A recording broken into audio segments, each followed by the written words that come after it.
I am here, and any of you that were looking forward to the Spotlight Sundays that I told you that I would be doing every Sunday to highlight our small content creators, bring you their channels live. Unfortunately, I had technical difficulties today, so I'm unable to bring that to you live. However, I still wanted to come live and talk to you about some things that I got coming up um, for the month of February. We all know that this is typically celebrated as the month of Black History. So, uh, shout out to Black History Month, but every day is Black History to me. So, that's that. And what we're going to go into is just kind of covering some things that I said I'm going to be doing and I got coming up, and talk about some of the things that, since I can't spotlight necessarily the individual uh, content creators, I'm going to talk about my upcoming things that I have going on, and I'm also going to go into some of the things that has happened in the past. This past week, I had an awesome week. It ended on a high level. Some of you all know about it. Some of you tapped in. So we're going to talk about it all. So let me go ahead and get into it. First and foremost, give me one second. I'm sorry. So first and foremost, we're um, going to be talking about what I got going on. So originally, I was setting up to have my channel be series based, right? So I have a daily vibe series, and I'm still going to do the daily vibe series, but I'm going to have to alter it just a little bit on the fact that I do a lot of cooking on my channel and a lot of food preparation. And February is my month of detoxification. So I will be detoxing my body this month, and I just need to be able to not have to, of course, cook so many meals. So where I typically was going to do a series where on Mondays I would motivate you and we would look into our mindset. On Tuesdays, we're going to do Tech Tuesdays. I'm still going to do my Tech Tuesdays where I'm going to help out the small YouTube channels, giving my knowledge that I learned and give it to you, and share it, and so that we stay on the same level playing field. Sometimes we know things, we don't know things. I tap into things like I tap into the every day. I tap into things like on every day. For Tech Tuesday, I tap into the things that the YouTube studios speak of, the things that, not YouTube Studio, but I tap into the analytics of YouTube Studio. I tap in the guidelines of the YouTube guidelines. So keeping you kind of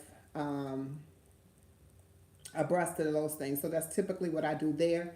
Then we also have on Wednesdays is Raw Wednesday. So that's where I'm going to make some raw dishes, and that's what I'm going to be doing for the month of February. I'm going to be eating raw food during the month of February. So what I'm going to do is alter out and see if I can come up with, still doing my daily vibe series, because Thursdays is a tasty treat, something that I create that's healthy but it's sweet and you can actually eat it and it's good for you as well as it continues to be healthy. So on Thursdays, I'm still going to do that, but I'm going to do it on a raw basis. That way we stay abreast to keeping the vibe, because I want to keep the vibe, but I also want to stay true to myself and do that, my raw detox I'm going to be doing. So also you have the Fridays is Foodie Friday. Again, it'll be on a raw note, right? So we're going to think of all the things we could do on a raw note, because I will be eating raw. I'll be fasting, eating raw, and detoxing. I'm going to be doing my parasite cleanse. If you didn't check out that video where I talked about parasites in the body, you definitely want to go check that out.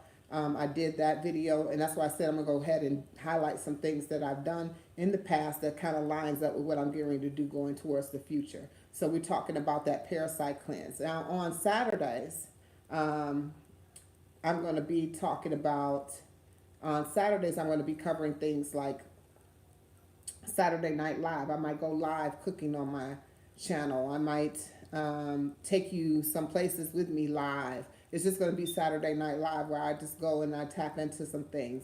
I'm currently starting the 22 questions with the Queen, and it's going to put you on the hot seat. So if you're a content creator and you're interested in jumping on and being interviewed on my channel with 22 questions, you can check out the one that I just did with Kiss from Jay. We did that last night on February 1st. That's how we kicked off the Black History Month for with the Kiss from Jay. We did an interview. It was awesome. You do want to tap into that. Check it out. She had some awesome insight that she gave. She showed up, showed out. And if you don't know who she is, definitely go check out her channel and check her out.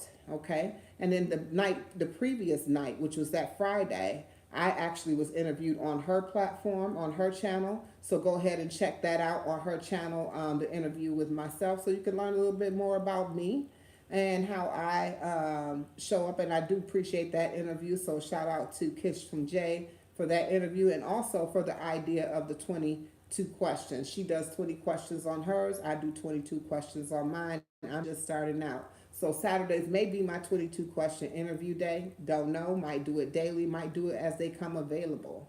But right now I do have some people on the spectrum for that. So I look forward to getting those out to you. And then on Sundays, because this is what I'm apologizing for. Where is Spotlight Sunday, right? Well, unfortunately, I had technical difficulties. So I don't have a spotlight for tonight. I just wanted to kind of tap into what I did, what I got going forward, and what I had done previously. And if you've come into the live, I appreciate it if you just double tap the screen. I appreciate you being here.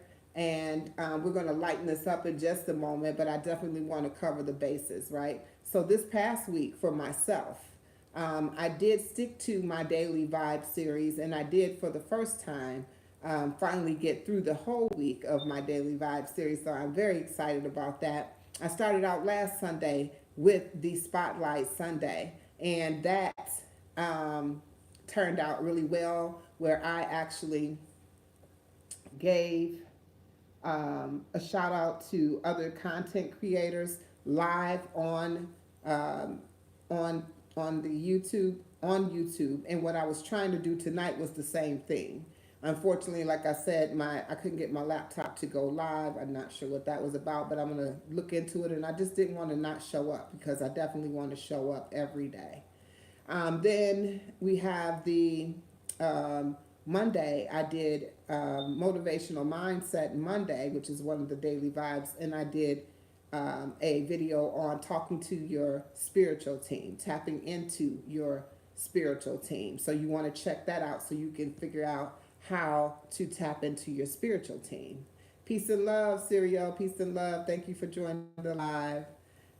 So then in return, I had on Tuesday, I did Tech Tuesdays, and I talked to you about the things that, as a small content creator or content creator alike, that you want to tap into, how to get your watch hours through live and how to track them through your live streams that you do, and how to make sure that that they count.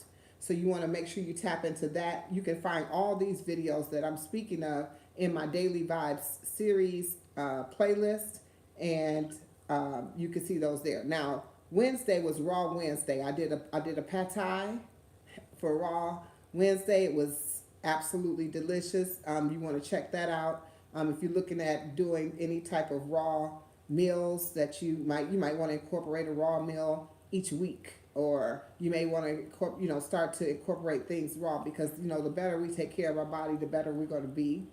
And then you may want to take a look at that. I have some other raw dishes on my channel as well that I've done in the past, but in the actual daily vibe playlist, you're going to see that listed there. Now, on Thursday, I did a tasty treat. I did a super cookie. This cookie had um, things that offered you all types of benefits for your health in this cookie, but it's a healthy cookie and a healthy snack. So that's what I'm going to be focusing in on Thursdays, and that's what I did provide to you was that cookie. That super cookie is so good.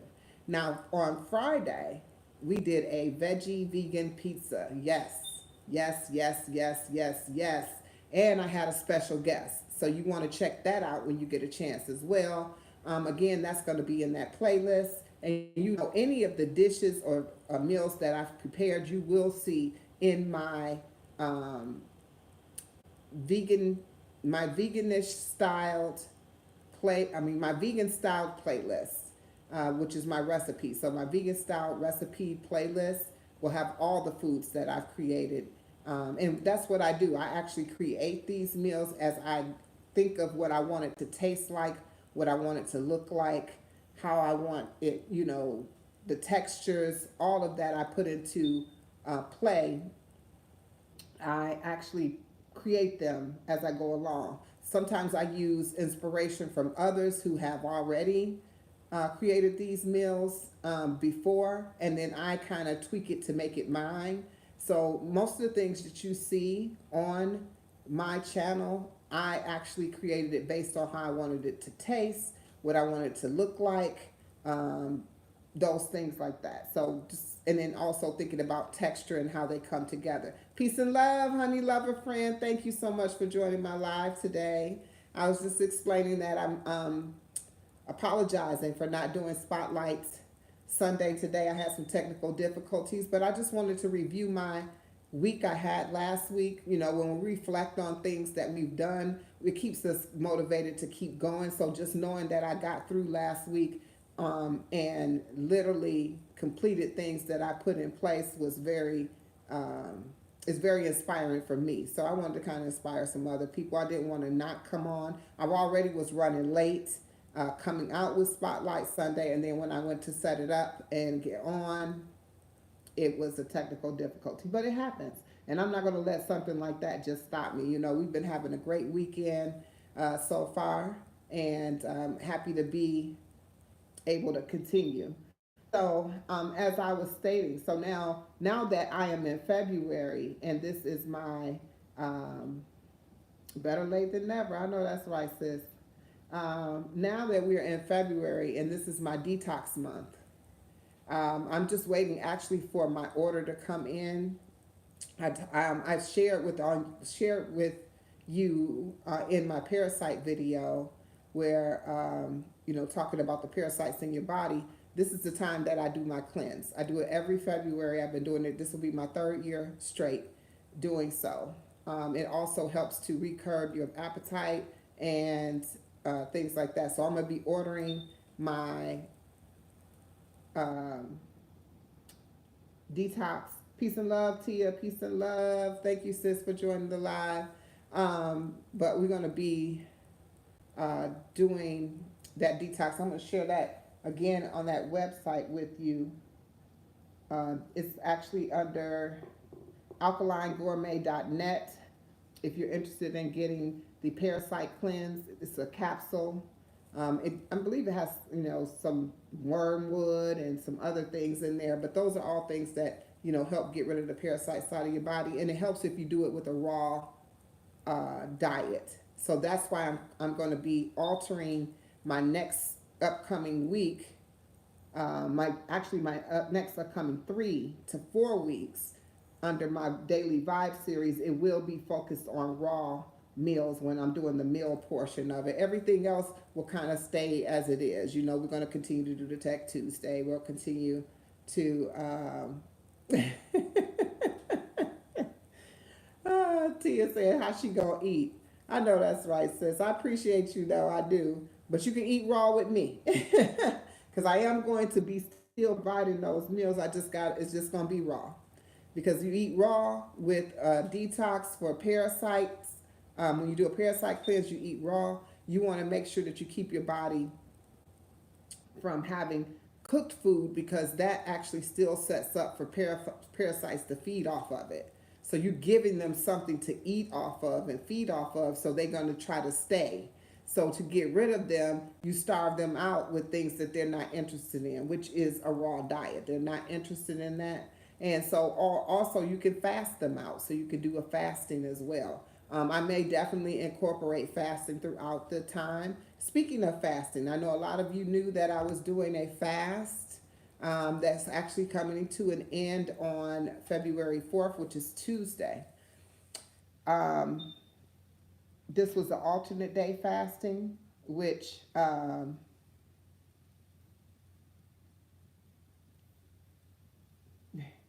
I'll answer that for you in just a minute, Danielle. Peace and love to you, sis. Thank you for joining the live. But the um, I forgot what I was saying because I was reading Danielle's message. Let me read it again. Let me see. I'm gonna go ahead and answer you, Danielle, because I did lose my train of thought. Danielle says, wait a minute. Raw is good, but I get cold during the day. Can you have tea, no sugar? Definitely. When you're doing this, you want to incorporate teas into your um, day, because a lot of the teas have healing properties in them, right? So they have things that you may need to have on a daily basis. It's good to have some ginger tea and turmeric tea daily, right? Because it keeps the inflammation down. So even having like a cup of tea, most people like to have a cup of coffee, having a cup of tea. I drink all my tea with no sweeteners, none, no sugar, no honey, no agave, no nothing. I drink them because I want to get the benefit that it offers.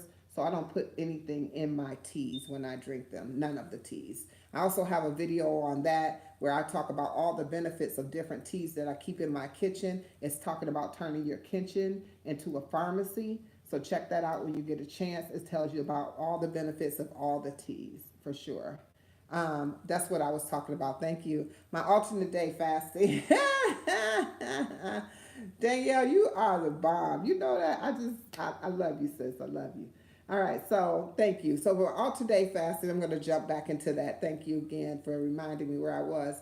The alternate day fasting that I'll be coming off of on the 4th of February. I did not do as well as I thought I would do as far as I feel good. I do feel good, but I don't feel like I typically feel. So I'm not really focused in on alternate day fasting before. This was actually something that I tried. I'm better with a rolling fast. So I did not release the kind of weight. I mean, as I've been tracking, I have not released the kind of weight that I thought I would.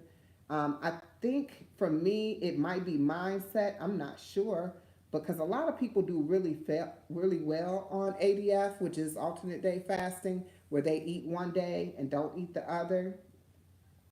I myself feel like I do much better if I do a three off, 3 fasting days, and then eat one day, 3 fasting days, eat one day. That's when I start to see the inflammation stay out of my body. That's when I start to see, the difference in my skin, the difference in the clarity in my mind, also dealing with again, the parasites in the body. You could tell the difference. So that's just my experience. I always say I'm not a doctor. I'm not giving any medical advice. This information is for entertainment purposes only, if that's how you take it, of course. But I am letting you know my experience. So in this alternate day fasting, I have not seen what I wanted to see. So I don't know if this is something that I would incorporate, but again, this is the first time I've done it for myself.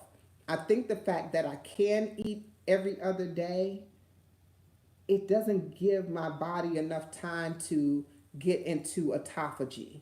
And autophagy, as I've explained in previous videos, is when your body is um, basically feeding off of damaged cells. It removes the damaged cells out of the body. it begins to feed off of those things, causing your body to regenerate new cells. And when I tell you the body itself is amazing and how it works, and one part works and goes to the other, like, just like clockwork, and you don't even have to tell it what to do. Kind of like nature, right? You don't have to tell nature what to do, it does it. We don't have to command our body to do anything. And so our bodies are amazing. We don't tell ourselves to blink. We don't tell ourselves to swallow. We don't tell ourselves to hear. You know what I'm saying? We don't give commands to our bodies. So this is awesome to know that our bodies are that amazing, right? But we have to take care of it in order for it to work. Absolutely, Morgan. Absolutely. Peace and love to you, sis. Thank you for joining the live tonight. Absolutely. I'm on here just kind of talking about my week last week. I had an awesome week, kind of going into some things about the um, upcoming um, cleanse that I'm getting ready to do. Going to do my parasite cleanse. It's detox February for me. I'm definitely going to be detoxing, and that's kind of what I'm talking about, pretty much. Not really going into anything in particular, but and telling people, about the lives that we did this past weekend, telling them about my videos that I put out, and telling that I am apologizing for not doing Shout Out Sunday today for the small content creators or content creators alike. I usually go, I started it last week where I was going to go live every Sunday, and then it was also late, but I had technical difficulties. Go figure, right? But I kind of, wanted to still show up because I don't want to not show up when I say that I'm going to be there, right? I want to be there when I say I'm going to be there. I didn't set a time, so therefore I didn't feel that I reneged on the time, but I definitely didn't want to be out here, this late in the evening when people are, getting ready for their next day, week, setting up for their week or whatever. But speaking of that, Danielle, I see your comment here. Let me see that. Each body is different. Do you think if you regularly fast, you may need longer time to reach the detox stage? My fast gets longer in between. I honestly don't know if, as far as when you say, do you think that based on you fasting, does it change? I think it does. I think it does because I am more of a long term faster. Like I said, really, even when I did the 2 days on and then 2 days eating, it was too much. It was too much for the eating days. I feel better and I feel good when I'm fasting. And when on those days when I had to eat more because I was eating 2 days and fasting 2 days, because I did the 2 on 2 off at the beginning of December, mid-December I started that, and I did really well on that one though. I released in 22 days. I released 14.3 pounds. I did a video on that too. You guys could check that out. But on this one, I'm not even really not scraping that. And this has been 22 days as well, but I'm not scraping those same numbers. So I know that there's definitely a difference in the body. But I think it's also because on alternate day fasting, your body is not reaching autophagy. It's usually around the second or third day that it does. And that's when it starts to begin to feed off of the fat cells and the damaged cells in the body. It starts to recreate and heal the body, right? So that's when that's happening. And if you're not reaching that and you're putting food in your body, then you're starting all over within that 20. So I don't know that I'm really crazy about an alternate day fasting, but I've seen plenty of people have great success with that. So I'm not downing it in any way. And I'm not, like I said, I'm not downing that in any way as far as if that's what you choose to do. But I think a longer fast is definitely more beneficial to the body. Honey Lover Friend had a question here or a statement. Let me see. My screen is going away. The questions are, I think if you consume meat, the body recovery and restoration period is longer. Okay, so it could be definitely when you're detoxing your body to get beef out of your body could take over a year or more to get to get beef out of, because beef, I've heard red meat, I should say, I'm saying beef, but red meat itself doesn't even break down into your system. It distributes things into your bloodstream. This is what I heard. Again, I am not a doctor, right? So, but it makes sense to me because that's the one thing that causes slower digestion when you're eating the red meat. And so it says it distributes certain things into the bloodstream, but it's sitting in your system and it takes a long time for it to process through your system. So yes, I believe that meat can cause for it be longer for you to detox, but I don't eat any meat at all. So I was I've been meat free for since January 15th, 2024. So a year over a little over a year now. So I honestly, my body tells me that it feels so much better. It's like it's unbelievable. I have quit a lot of things in my time frame. I didn't bring my cord down here, and my thing is about to die. I have Now give me just a second. Hold on 1 second. I'll be right back.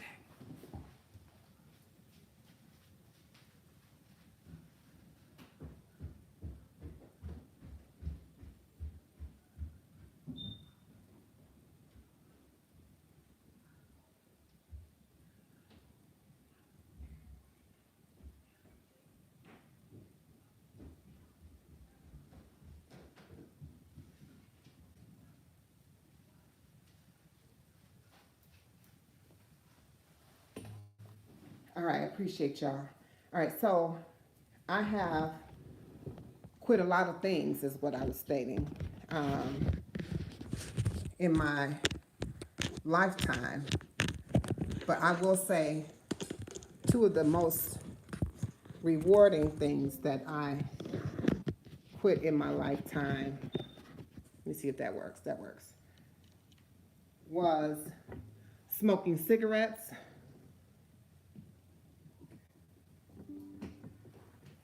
Now we talking. Now we cooking with fish grease, as they used to say. Okay. Smoking cigarettes, and the other thing was not eating meat. Those would be the two most rewarding things that I have quit doing in my lifetime. So definitely, you just call me a quitter, but I don't eat the meat. Now let me see, because Danielle was saying some other things. She says, makes sense. Thank you for the wisdom and sharing your experience. Absolutely, because that's why that's my purpose behind being on YouTube. When I started back in January, I actually thought I should document and my journey, and I didn't do it. You know, again, one of those procrastinations of things, because definitely me going through the process of it, I learned so much. And it's kind of why I was just explaining prior to you getting on the live, that's why I eat like I eat, and that's why I create the meals that I create, right?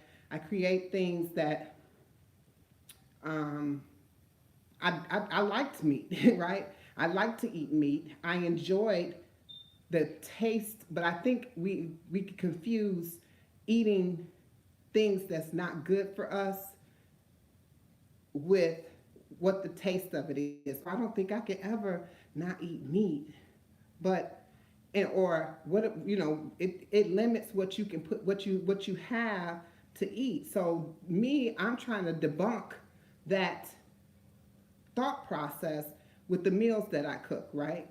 So do you have to even have cooked meals? No. Do you have to have meals that have meat in it? No. So all the things that I'm creating are the same things that we put meat in, but I just remove the meat or replace it with a meat replacement, but that's not even really like a meat replacement. So I don't use, and I'm going to be doing a video on this, but I don't use things, you know, I call a lot of my dishes vegan. And if any of you caught my interview, I don't proclaim to be anything. I eat what I eat. So the food that I put into, the meat replacements that I use is not stuff like Impossible Burger or tofu or anything like that. I don't use any of that. I don't use any of the like cheeses that they make, or vegan mayos, or anything like that. Everything I make, I create my own sauces for my salad dressings. I create my sauces and my spreads for my food. Unless if I buy it off the store myself, I buy it off the store. I look at labels. If the label does not have a all natural ingredients, meaning I can read exactly what it says. If it says it's tomatoes and it has tomatoes in it, I think the ingredients should say tomato. And if it's kept in something, I think it should say, if it should be something pure that you can relate to. So it should be water, right? So like I buy coconut water. It should say contains coconut. It shouldn't say contains anything else. No sugars, no other type of product. I've seen them that have pine nuts in it and sugar. Just look at the labels. So you'll notice like the things that I cook with they have natural ingredients. In that pizza that I made, I used the Miyoko cheese. It's made from cashews, and it's a mozzarella plant-based cheese. Yes, it's made at the store, but if you read the label, it literally says cashews, right? And it says whatever the other ingredients are. I can't tell you off the top of my head, but I think it only has four ingredients that created that. So, and it's things that I can read. Same with like sauces. If I'm buying sauces, I'm going to buy the things that it has to say it's what it is. It can't have anything that says glucose, anything with the os at the end of it, anything that's like tames or all those different words that you don't even know how to pronounce it. I can't even think of the names because they shouldn't be things that should be in your food because that's chemicals. No, I don't purchase those. I try to recreate those things for myself. So that's what I was saying about different foods that you can create for yourself. You can do it yourself, and actually, it feels good to do so because you trip out on the fact that, dang, this tastes just like the one from the store, or dang, this tastes even better than the one from the store. It just doesn't contain all those things. And when you think about you continuously putting superfoods in your body in order to create the foods that you need anyway, that helps you heal your body as you go along. Think about the cookies I made. If you look at every one of those nuts in that cookie that I made, they all have properties that are healing properties to the body. Walnuts affect your brain process. Pumpkin seeds affect your brain and your memory.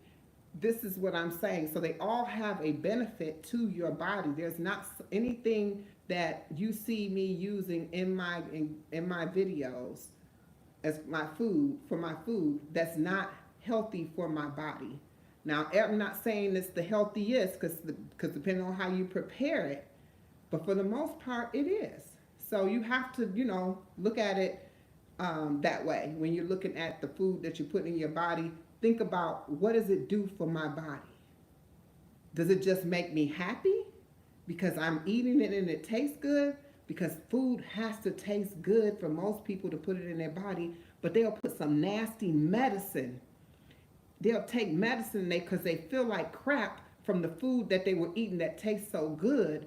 Now they're going to put the nasty medicine. Do you remember when your mom used to give you medicine, put in your mouth, be like, oh, it tastes so nasty. Yeah, but you rather have to take that medicine after destroying your body than to eat the food that may not taste like the way you want it to, but then you won't have to taste that medicine that tastes like crap, or that is crap to your body, right? A lot of times the medicines that we put in our body, definitely, not even a lot of times, more times than not, that they are not good for your body, but we still put them in our body because we rather continue to eat the BS that we're putting in our body than to actually and take this medication so you can continue to put the BS in your body than to take the time to start to recreate and heal your body. Starting point for me is always, if you fast, you reset your whole appetite. you won't even have an appetite for those things that you used to want if you fast, but your mindset has to be there. You can't be going on the fast thinking about the moment that you get off this fast, you're going to have a cheeseburger with fries.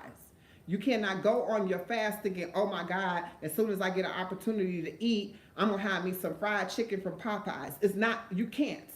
You can't. Because if that's your mindset, you're not going to be successful.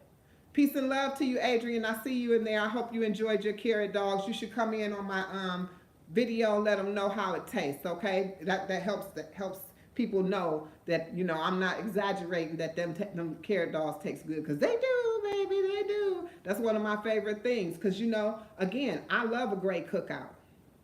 I would grill all the time. You get what I mean? So this is why I'm saying, when I recreate these recipes and all the things that I want to eat, then this is the reason I do it, is because I know that I still like the things that I liked at that time. And sometimes your body be like, oh, I want a hot dog, or I want a sausage. You can create that carrot dog into taste like a sausage. You can create that carrot dog to taste like a hot dog. You can chop it up and put it in your baked beans and make it taste like pork and beans without the pork. Right? You can do a whole bunch of different things with it, but that's just another thing. And absolutely, Danielle, mindset is everything. If you don't have the right mindset, you are not, and I repeat, you are not going to be successful in doing anything that causes you to have to have restraint. And that restraint, when you're fasting, is very, very important. And that's where you start. That's the starting point. That's the starting point for me. I am a food addict, right? My name is Queen, and I am a food addict. And I have had food be my downfall, along with, like I said, I used to smoke cigarettes. So when I felt like, oh, I can die as long as I had my cigarettes. But when I got rid of the cigarettes and I was like, my food was my only thing, I ate. And I told you, there's a video where I talk a little small short where I'm like, oh my God, I look like that? I didn't even know I looked like that. Because I thought I still looked, I didn't even know I looked like that. So it was kind of crazy that, I was eating like that. And then after that came, from the obesity, came disease. Disease in the body is things that's caused by the food you put into your body. Do you know that 75% of death comes from diseases like high blood pressure, diabetes, high cholesterol, heart disease? Do you know that is a lot of deaths to come from things like that? Cancers, all these things grow and begin to come in your body. They're called dis-ease, and they come into your body based on the foods that you are putting into your body. I was eating however I was eating. So first came the obesity, then came to high blood pressure, then came to high cholesterol. The next thing I know, I got hyperthyroidism. And so now I got obesity, all of these things happening all at one time. And I'm like, but I don't even see it happening before my eyes. I don't see it happening because I don't even think that I look different than I looked. And I think I got so used to feeling like I felt that I didn't even realize it. It wasn't until one day, because I told y'all about that spiritual team, they will come in and knock you out. Listen to what you hear yourself saying to yourself. That spiritual team will come in and say to you exactly what you need to do, and you have to listen to it. Listen to your spiritual team. I listened. I woke up one day and it said fast, and that's exactly what I did, and my life has been different, and I saved my life. I saved my life. I had a doctor told me I was going to be on medication for the rest of my life. For the rest of my life. That there was nothing that I could do to be off this medication. And I proved this doctor wrong. And it wasn't about proving the doctor wrong. It was about saving my life. And I saved my life by changing the foods that I put in my body. So that's why I promote so hard, that you have an alternate way of eating. You have an alternate way to do things. You don't have to put, these chemicalized things that they're calling food in your body, right? And these chemicals that you put. Thank you for joining the live, honey lover friend. I appreciate you. Have a good night.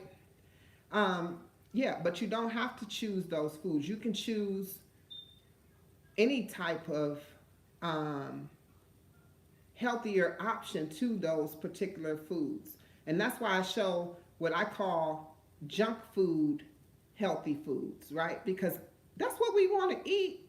No, nobody out here trying to see you make something super healthy, right?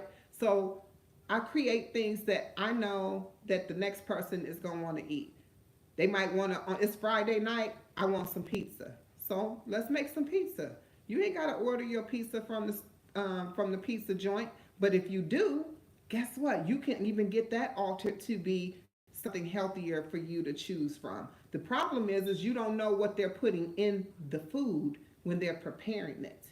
You don't know what kind of chemicalized things they've used in order to achieve the meal that you're getting, right? You don't know what it is because you have no clue. There's not any even an ingredients for you to see what they're putting into the food.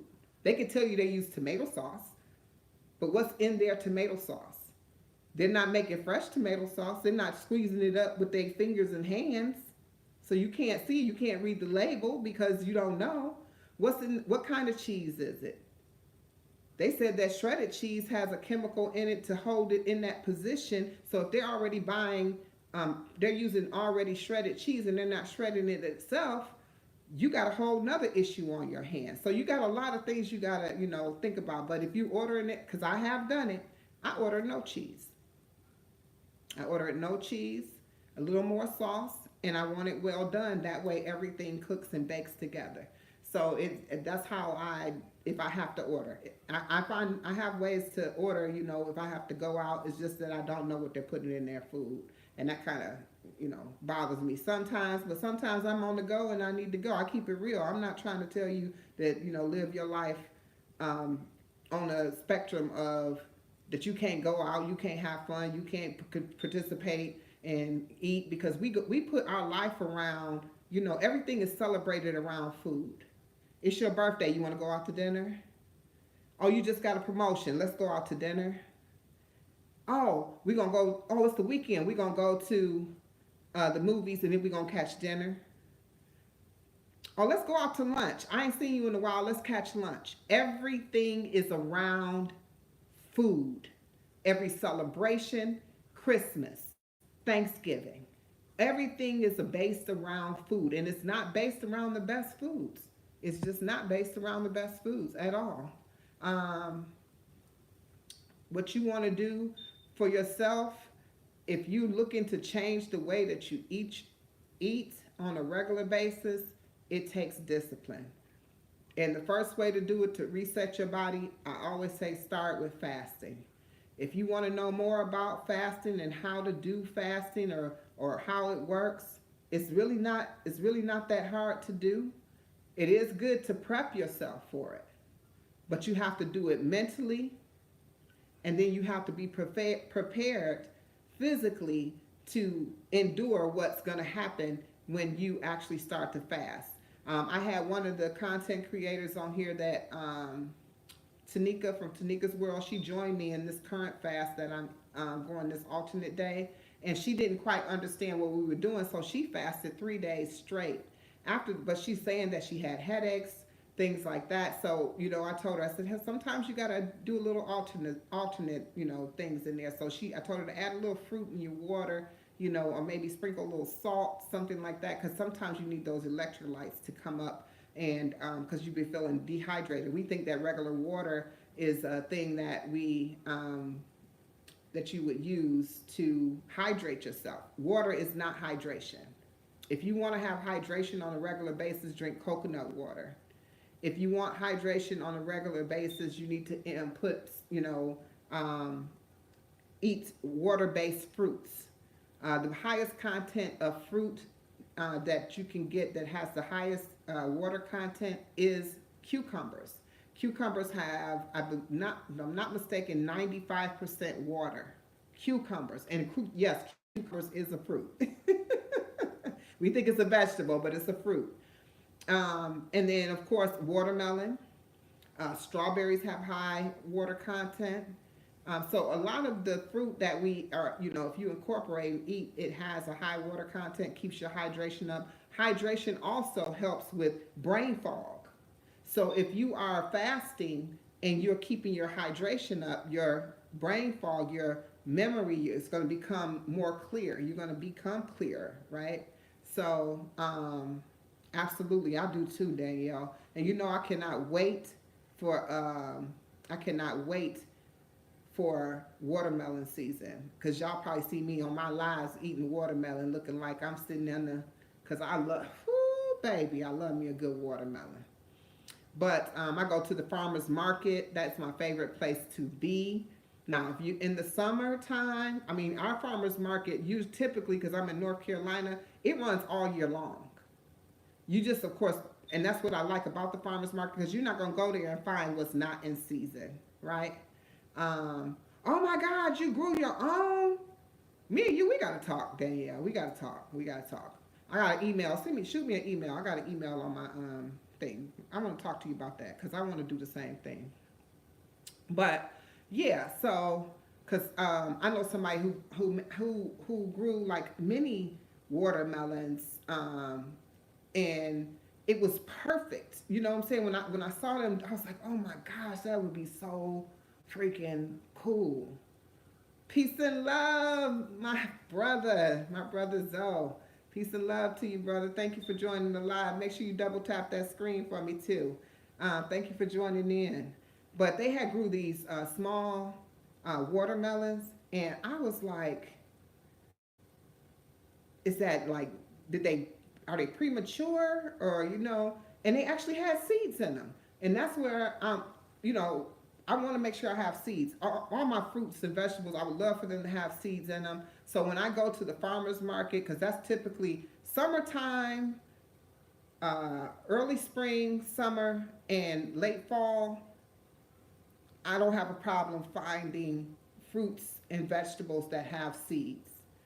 But I do typically through the winter have that issue, where I don't find as many items that have seeds in them as I would, typically. So, I'm starting to learn what's in season during what time of year.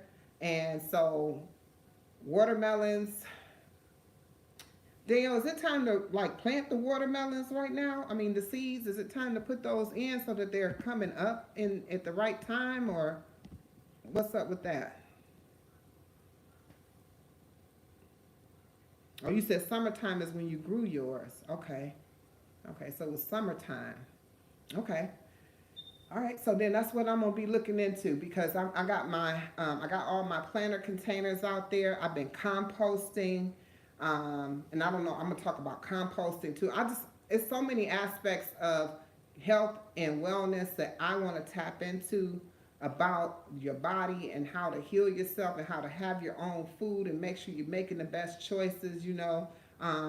Because one thing's for sure and for certain, there's a reason that there's a McDonald's on every freaking corner. There's a reason that you can go to any state, any country in this world, and there's a McDonald's. It's because, and I hope YouTube don't shut me down, because it's poison. That is poison. And that's what I feel like, because I get literally ill to even think about putting McDonald's in my body. And this was prior to January of 2024, when I started not eating meat. I still was eating meat, but I would not touch a McDonald's. And then when I found out that their fries are not fries, did y'all know that? Matter of fact, let me pull that up for you. Maybe y'all didn't know that. Let's pull it up real quick. These are the ingredients in McDonald's fries. And anything that you want to know is right on Google. I know y'all know that, right?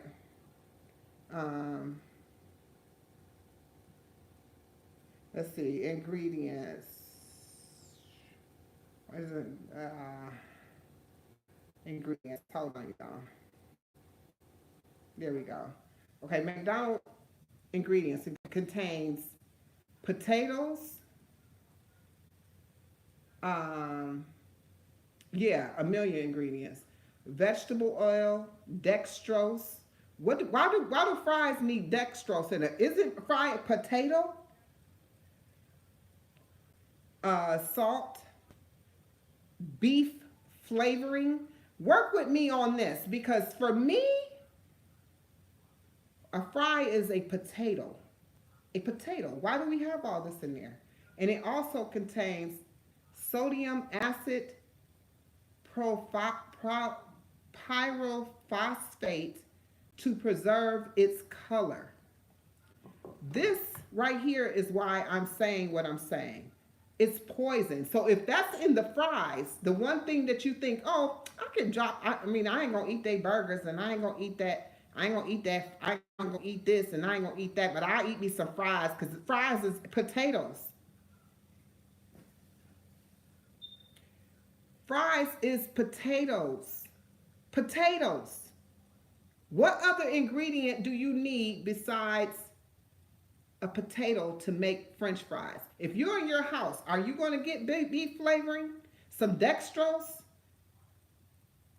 No, you're not going to put all that in your fries. And so if this company, McDonald's, the largest company out here, is doing this, what are all these other companies doing as well? Listen to me. Do you remember when Popeyes had this sandwich and people were actually acting a fool about this sandwich? Think about what did they put in that food? What caused these people to act like they did about a sandwich? To get in line at Popeye's Chicken and the line wrapped around the building 25 times and people standing in there and they getting upset. They waiting for their order and they fighting each other. I don't know if y'all seen all of that, but it's a big thing. Yes, that chicken sandwich was crazy. So I'm trying to figure out, why would you not question what's in this food that makes people act and react the way they do? It has to be something physically in this food. You have to think about this. What about, did you read all the ingredients that's in a Chick-fil-A sandwich? And I'm probably stepping on some toes here because some people love some Chick-fil-A, because I used to be a Chick-fil-A lover. Yeah, the Popeye sandwich people was going ham over that. They were going crazy because it had something in it. I don't know. Don't ask me what it was. But anything that can cause somebody create to act like that, is something in it. Chick-fil-A, like I'm saying, they have so many ingredients in they so say crack. Exactly. That's what I'm saying. Anything Chick-fil-A chicken. They even made an announcement on the regular news, so people will be like, "Oh, these halfway places be talking about what such as things got." No, no, no, no, no, no, no, no, no. They made an announcement through Chick-fil-A that because there was a shortage in chicken, that they were going to start creating their chicken in a lab. In the lab.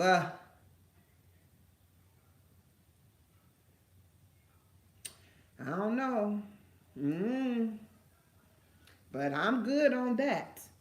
So that's why another reason, I stopped eating meat is because I keep saying to myself, there is 50 states. Popeye's food has a sodium warning. See? I'm saying, if you actually look into this stuff, some people don't want to know though. They don't want to know because they want to eat it and not have a conscience behind eating it. That's why. People don't want to know. They don't want to know what's happening to the food that they love to eat on a regular basis. They don't want to know. And what they want to know, what they want to do is continue to eat it without guilt. I think over time, because I knew about the Chick-fil-A situation and all of the chemicals and things that's in the ingredients that's in a Chick-fil-A sandwich. But I still was like, oh, I'm going to go get them Chicken Littles, whatever those things, those biscuits every morning. I would go every day. Every rising, I would take myself over there and get that lemonade, because that was the best thing for me. I was like, that's what I'm gonna have every day. I would go get it. It was a regular event. I would take my grandson to school, go right up there to Chick-fil-A and get that, and I knew what was in it. But I got convicted over time, knowing that it's something in that food. Another place that is something in the food is Panda Express. I think they cook with MSG, because I was addicted to Panda Express right before I went into this fasting that I went into of January of last year. The night before, I had a 3 entree meal, which consisted of the walnut shrimp, the sesame chicken, and the no, I'm sorry, the sesame chicken and the mushroom chicken. Okay, half half of a plate with the noodles. I think they call them chow mein, and then half rice. And this is what I was eating, not just that day, but that was a regular for me. I was eating that on a regular basis, either a 3 entree or 2 entree, whatever I felt like that day. And I'm not talking about I was eating it and it was picking over it. I was eating it. But I had to have it. It wasn't I was eating it because I was like, sometimes I would go get it and wasn't even hungry. And that's how I knew it was something in this food. When I started fasting that next day after I had that meal, I woke up that rising, and I heard that me talking to me, my spiritual team saying, excuse me, you need to fast. And I said, so I ain't gonna have no Panda Express today? But I was not even desiring it. Actually, you know what I'm saying? It was my mind thinking I wanted this, but my body felt like it was craving it. But I decided to go against the grain. The first day I fasted, perfect. Second day, the first day I fasted, before the end of the day, I got another message that said, hey, you know what? You should fast for 2 more days, so make it 3 days, and then you can eat. I ended up looking that up on the internet, saying, I wonder if that's a thing, because I didn't really know that much. I knew about fasting to an extent, but I never really participated in it in that way. So then I looked it up, and it was something called Rolling 72s, which was 3 days fasting, eating 1 day. But I told myself this. This is why I tell you, you have to listen to you and what you say. Don't go around asking nobody else's opinion on anything, because then you allow them to interject their thoughts on your situation when it's not their situation. You don't need nobody else's opinion. You don't need anybody else to give you any instruction. You get what I'm saying? So, like I said, listening to myself saved my life, and I was eating. That's another place that has something in the food that's causing people to want to eat it. My granddaughter came and visited me during the holidays, one of my granddaughters, and she said to me, because I was taking them out and we were going to do stuff, and I was like, well, we're going to get something to eat. I said, y'all got any idea where you want to go? Because they already know, don't say no McDonald's, none of that to me, because that's not where we going. Well, she says, I would love to have some Panda Express. That's my favorite. I almost went ballistic. Like you don't. I said, you really like that, huh? It's something in the food. Why would that baby say that to me? She's 10 years old. She was like, it's so good. She said, I could eat that every day. It's something in the food. We have to stop giving this to our children. We have to stop giving it to ourselves. We got to save our lives. If we don't do it, who's going to do it? Who's going to save your life? Who's going to make the change if you don't do it? You're going to go to the doctor and they're going to put you on the DASH diet. You ever heard of the DASH diet? Look at the stuff the doctors tell you to eat. I would say eating better in any realm is good. on any level. I'm not saying you have to stop eating meat if you want to eat meat. My question is this, where's all this meat coming from? There is 51 states, that's including Hawaii, not to mention all of the outer areas, Puerto Rico, Mexico, New Mexico, all of them places. Now let's push it on out again. Even out of country, the further you go out, what about those places? Where is all these chickens, cows, and pigs coming from? And how? How? Tell me how. When you are born, okay, when you're born as a person, it takes you, in order to become mature, according to the law, you have to be 18 years old. Let's just say that. I mean, by law, you're an adult at 18 years old. So let's put it in animal. Let's put it in animal process. I mean, animal ages, right? Let's say a baby cow, which I think is called a calf. I'm not sure. Don't quote me on that. But a baby cow doesn't become mature, let's say, for 5 years. Are you eating baby cows? Because ain't no way in the world that cows are producing cows, and then you got to wait a certain amount of time before the cows mature, and then from this cow not only comes the meat from the cow, but also becomes the, oh my gosh, I didn't even see what you put down there, Danielle, but you're right about that. The seasoning, we'll talk about that in a minute.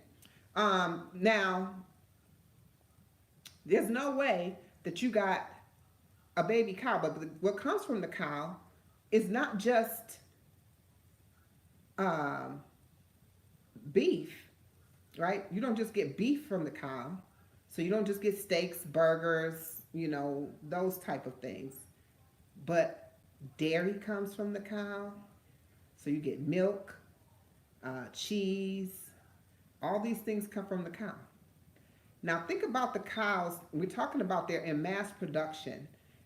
How do you think these cows are being treated? And do you not think the way that they're being treated is being pushed over into our food that we eat? You get what I'm saying? So the trauma, so we're eating trauma. Because if they're killing the cow, that's trauma. Do you know how they kill a chicken? They wring their neck. You think that's not trauma? But we're eating it. We're eating trauma. This cow that is a female cow, do you think that they're naturally allowing them to produce this milk and allowing them to provide this milk? And then next question for you is, why do we need to drink cow's milk? The only milk that you are required to drink is when you are a baby, when you're a baby, from your own mother's breast. Think about it. It hasn't, until recent, breastfeeding wasn't even pressed out for an option for a mother. So the only milk you need is your mother's breast milk, and you only need that for a period of time. You actually, as a mother can breastfeed a child up to the age of 5. But people don't know about this. But think about it. What is age 5? Age 5 is the time when they tell you to put your baby in school. And I'm not going to go there because I could take this a whole lot of places. But think about what I'm saying. You have to realize that you don't have no reason to drink milk. But they're telling you that milk is good for your bones, that it's full of mucus. You ever looked at the milk? It has the mucus in it. And so what about the cows that they have to give the antibiotics to because they get sick and they're injecting them with antibiotics? Do you not think that the antibiotics is transferring into the milk that they create, that the cheese that they create, that the cheese, that the yogurt, that the this, that that, all those things that they're creating. You don't think that this is transferring over into that? To me, that's how I see things. Like if something happens to these cows, something happens to these animals, they have to try to make them healed. So I seen one of this documentary or something where they're showing these animals in these horrible conditions, and they got like sores and it's so nasty. And then I'm thinking, this is where our food comes from. This is what they call food. Did you know that ultra processed food is anything that does not is not of natural state? What that means is the things that we buy in the box, jars, plastic containers, the sealed, the vacuum sealed meats, all of that is processed food because it goes through a process to preserve it. Okay, Danielle recommended Forks Over Knives as a good documentary. I haven't seen that one. And if I have, I just because I'm not good at documenting what I watch. I can't tell you. Just like I couldn't tell you that book the other night. I can't tell you, but I'd watch me some documentaries. I'm definitely gonna check that out, Danielle. But I watch those kind of things to keep me abreast to things that's not going to just be told to you on a regular basis. They're not going to give you that information. They're not going to sell you, they're not going to promote you to have a better health because they make more money when you're sick. The medical industry is a quadrillion-dollar business. The in the pharmaceuticals, I should say, business is a quadrillion-dollar business, right? So the quadrillion-dollar business of pharmaceuticals says that if for everything that we can cause an illness to, we can create a medication to prevent it or not prevent it because there's no prevention that we can pacify that symptom that they have. Because if you ever thought about it, has a doctor ever told you that they're going to heal you? They're going to treat you. You go to the doctor to be treated. It's a difference. You're not even supposed to say things like you were healed. I think that's actually against YouTube guidelines, honestly, that says that you can say that you've been healed. I can use the words reverse. So when I say that I no longer have high blood pressure because it was reversed, I can't say I was healed. They took that out the things when Dr. Sebi back in the day. Dr. Sebi used to say that he healed people, and it was an issue, right? Because like that's taboo. You cannot say you healed anyone. But the person no longer has what it was that they had, and it was said that it's not something that could be healed, right? Cancer is said that it cannot be healed. It can go in remission. Again, I was told with high blood pressure that I would have it for the rest of my life, and I would be on medication for the rest of my life. So we have to take care of ourselves, man. I'm so serious about that. We have to take care of ourselves. If we do not take care of ourselves, who's going to do it? I'm going to keep asking that question. Who's going to take care of you if you don't take care of you? Zoe, I need you to make me a theme song like you did about that blood pressure and how the doctor, I want my own intro, if you don't mind, brother. Because that was the bomb. I just want y'all to know, go check that out. But that's just a side note because I was thinking about him. And so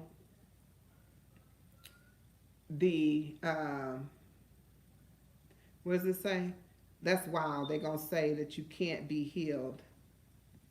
I know I'm typing too much, but you talking so good. Girl, Danielle, you know you my sister. I love when you on the live because you definitely going to engage and you going to keep my mind, piquing my mind for the next thing that I'm going to talk about next. Absolutely. So the other thing that I was going to say, I was going to tell you about was we're going to talk about because I was saying, you know, it cannot be that we have all this food um, that you know we have all this food that's called food and we don't use it to our benefit. Everything that they call food is not food. Maybe it is food because I heard, and I don't know if any of you know Dr. Bobby Price, but and I heard it way before that, but he said it most recent. Every now and again his stuff pop up on my feed, and he was talking about make thy food your medicine. How I've heard that a million times, but for whatever reason, it rang hard with me because I said I did make my food my medicine. And the thing about it is, I was just following recipes of people who claimed that they were eating healthier. I didn't know what these foods were, but I knew it was better than what I was eating previously. And the next thing, thank you so much, my brother. I can't wait to see what it is. Take your time, take your time. But I was trying to figure out, you know, how to eat better and what to do. And so I would go on YouTube. And that's another thing that made me want to put this out here because these people claimed that they were making up these recipes too. So I was like, I create recipes. I create based on how I want something to taste and what I want it to feel like. And then I learned that you can use this to make this. You know, fish used to be my favorite dish. And no, I ain't Rakim from, what was that? Fish is my favorite dish. What was that? I know Zoe know that. That was Eric B. and Rakim. But it is true. It was fish is my favorite dish. I can eat it every day of the week. What I didn't know is because I had hyperthyroidism. I mean, it was already in the works of that, and you know, starting to cause dis-ease in my body, but I had no idea. But iodine and mercury is in fish. Never knew this to be a thing because why would I know this? I grew up eating tuna fish and whatever fish and whatever. I loved fish. It didn't matter. I could eat any kind of fish, salmon, whiting, perch, you name it, I was eating it. So I knew when that would be my challenge. The other meat wasn't no challenge. My challenge was the seafood. So I learned how to create seafood from other foods. I make fish out of eggplants. I make fish out of, uh, my gosh, heart of palms. I make fish out of jackfruit. I make crab cakes out of jack. I'm going to show y'all guys so much stuff that I do, and you would not believe if you make it for yourself, you wouldn't believe that you weren't eating the actual thing. I still eat tuna fish. I make that out of chickpeas. Get what I'm saying? Like, it's not tuna fish, but it's got the same texture. It's got the same taste. I loved crab salad. Oh my gosh. These are things that I actually love to eat, but I create them on my own. So you always got to think about what's best for you. And I had no idea that this food was food that actually the things that I was making and creating this stuff with was actually things that actually my body rock with. You get what I'm saying? You have to know what your body is going to rock with. You know, we have so many people have allergies. I think that yep, texture and taste, that's it. And seasonings. If you use the herbs, the natural herbs and seasonings, it will blow your mind. I make my own. I used to buy chili packs, and inside those chili packs used to be all this ingredients. I never even knew all this stuff was in there. When all the extra stuff that was written on there wasn't even necessary. because it wasn't anything but like dried herbs and things like that, but they put extra stuff in there. Uh,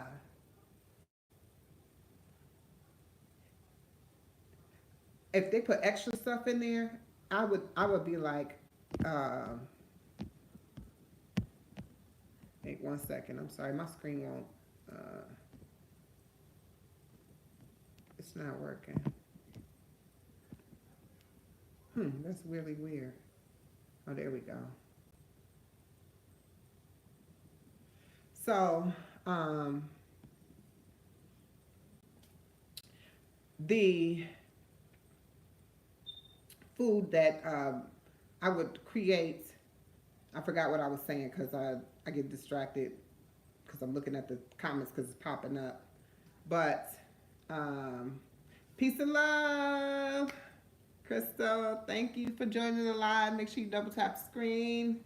I'm just here chit chatting. Originally, I started out just to apologize that I didn't show up for because I had technical difficulties for Spotlight Sunday, but we ended up on a different note. We're here talking about health and wellness and about foods that we enter into our bodies, um, things like that. Oh yeah, the extra unnecessary ingredients. Thank you, Danielle. See, this is why that's what that's my girl. That's my girl. All right, so with the ingredients, so I found out that I can make my own chili seasonings. I literally make the little bottles of seasonings and put them in, a bottle, a jar, and I keep it and I can use it anytime that I get ready to make my chilies. And if I don't have it, I know exactly what I use, so I can put them in there as I make the chili. So I don't have to go buy those little packets like I used to buy to season my chili. Because that's how I grew up. My mama used to use the seasonings. The same thing she used to do for the spaghetti. Well, then I found out that I was like, spaghetti sauces have sugar in it. I don't typically use them, but I will use it if I find something that it, if I find something that has um, all natural ingredients, which I just came across this new one called Better Goods, and they only have two types. They have a marinara and they have a tomato basil. And so I came across that and I was really happy because literally it says tomatoes, basil, some garlic, what I'm saying? Like it literally says these things. So I'm good with that. But I have in the past made my own tomato sauce. I made my own ketchup before. You can do anything you put your mind to in the kitchen, and you don't have to deal with the things that are being given to you. And even if you do, I think being able to just have what do you call it? An alternate option, an option that's alternate option for you to utilize other than, so if you don't have, because I hate to say you don't have time, but most times we don't have time, right? And when you make your own fresh ingredients, they don't last as long in the refrigerator because they don't have all those preservatives in them. So they go bad faster. I had someone say to me, isn't it better for it to last longer? Why would you want it to go bad right away? I did a demonstration one time on Facebook, just to kind of show how these vegetables and things that we're putting in our body are not really they're not the best either unless you can grow them yourselves from the seeds that from back in the day, because now a lot of the seeds are GMO. I actually do have some seeds, and I do want to plant. I just don't want to waste the seeds and they don't come to fruition. You know what I'm saying? I want to be able to nurture it, pay attention to it, and grow my own stuff, because I have a lot of seeds from the original old school foods, right, from before the GMO. But I'm just don't want to plant it and wasting it, and they don't come to life. That would hurt my heart. But a lot of the food we're eating is GMO foods. What that means is genetically modified foods they're not actual. They're not actual. They're so if you get GMO foods, let's say you got onion, because this was my demonstration that I was going to tell you about. You got an onion. I had an onion and I had a squash that lasted for, I'm trying to remember, I think I bought it in August. No, I bought it in July. I bought it in July. I bought this onion in July. I bought this squash in July. It ended up, I keep on my counter onions. I keep all my fruits and vegetables and stuff that can just sit on the counter. I just keep it on the counter, but I keep them in this bowl. Ended up, I had some situation happen in my kitchen where I had to take everything out, and behind there had been this onion and this little small squash. And so I was like, dang, I don't remember buying no onions and squash recently, you know? And come to find out, after I thought about it, I'm like, dang, I hadn't bought no squash for a minute. Well, I said, but at the same time, I said, maybe it's still, I said, it looked like it's good. I had to move out of my house temporarily, so I ended up being at this hotel that had a kitchen. So I took it with me. Ended up having to stay in this hotel for 2.5 months. I never used the squash and I never used the onion. So remember, this is July that I find it, and I don't know how long it had already been there. Now we're talking about 2.5 months later. I bring it back home with me because my home is now available for me to go move back into. And I go, wait a minute. Should this onion and this squash still be good? So I said, I'm going to cut it open. I went live on Facebook, and I explained, just as I'm explaining to you. I cut this onion open. It wasn't even anything wrong with the onion. When I said that, I was like, why would I have this onion this long and it's nothing wrong with this onion? This onion should not be any good. You know what? I got so many comments because we are conditioned to believe that for so long, we have been conditioned to believe that the food is supposed to be preserved and able to last for however long, but fruits and vegetables should not be able to last that long. If I buy some fruits and vegetables and I don't use them for over a week, I want them to be rotten and I want to throw them away. When they still look good, I get nervous because guess what? If it's not digesting down or disintegrating on your counter, when you're entering it into your body, what is it doing? I was like, your food, that kind of food should not last you that long. It's not supposed to. I get so happy when my food go bad. When my fruits and vegetables and stuff go bad, I'll be like, that's good. It's good. Yeah, I'll be like, that's good. I'm glad that my vegetables and fruit go bad. I don't know about y'all, but I use them enough that they're not gonna go bad like that. But sometimes they do, because sometimes I buy stuff that's a one-off that I'm not going to use in every dish that I make when I'm making something. I try not to buy too much of something, right? Ah, look at there. Hey, Fatima. Peace and love to you, sis. Grand Rising. It's after midnight. I'm out here on this live chit-chatting. But it's been a good talk for real, though. I said, oh, it really has. Because I feel like I touched on a lot of things. It's not the direction, but I always follow whatever direction the flow go. I go with the flow. Y'all know I'm a Cancer, so I'm flowing like the waters, like the rivers, wherever it take me. That's why you said my well laughter. I know that's right, but that's why Danielle is here. She keeping me on track. I appreciate you, Danielle, for sure. But because my mind I went to the left. But my mind is so much clearer, y'all. I will say that. But, if you're looking for some clarity in your mind, first thing I'm going to tell you to do, you're going to always hear this out of my mouth. Y'all need to fast. Fast, fast, fast, fast, fast. You just woke up for a drink. I know that's right. You know what? I wanted my coconut water. I should have got it when I got up the first time, because I'm kind of thirsty myself. But I'm glad you jumped on real quick, because I ain't never seen you on my live, sis. You want you out for a drink? You in the bed already? We out here burning the midnight oil.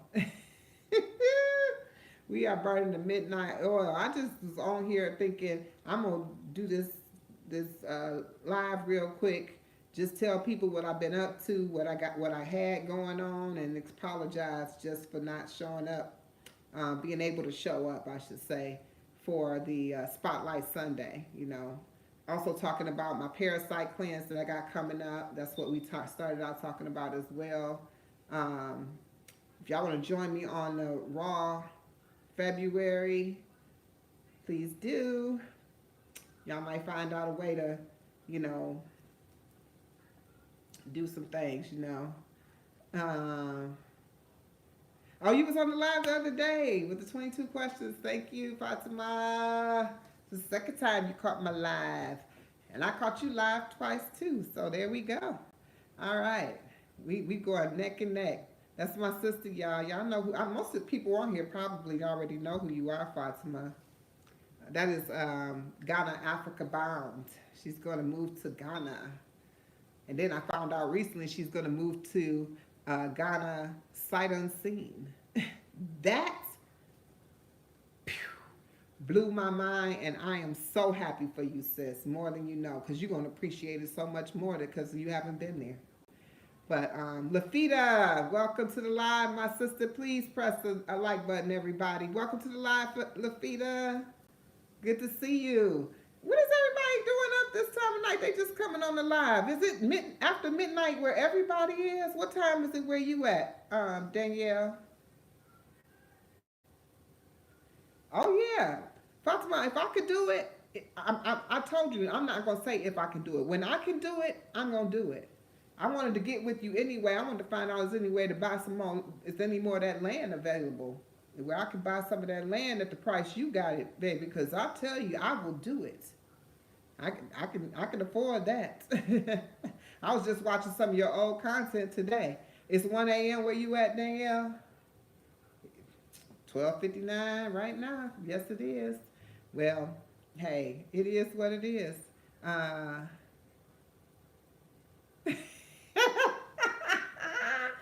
Zoe said that squash and onion must have had found the youth. That's what I'm saying. It was something wrong with that. It was something wrong with that, for sure. That's for sure.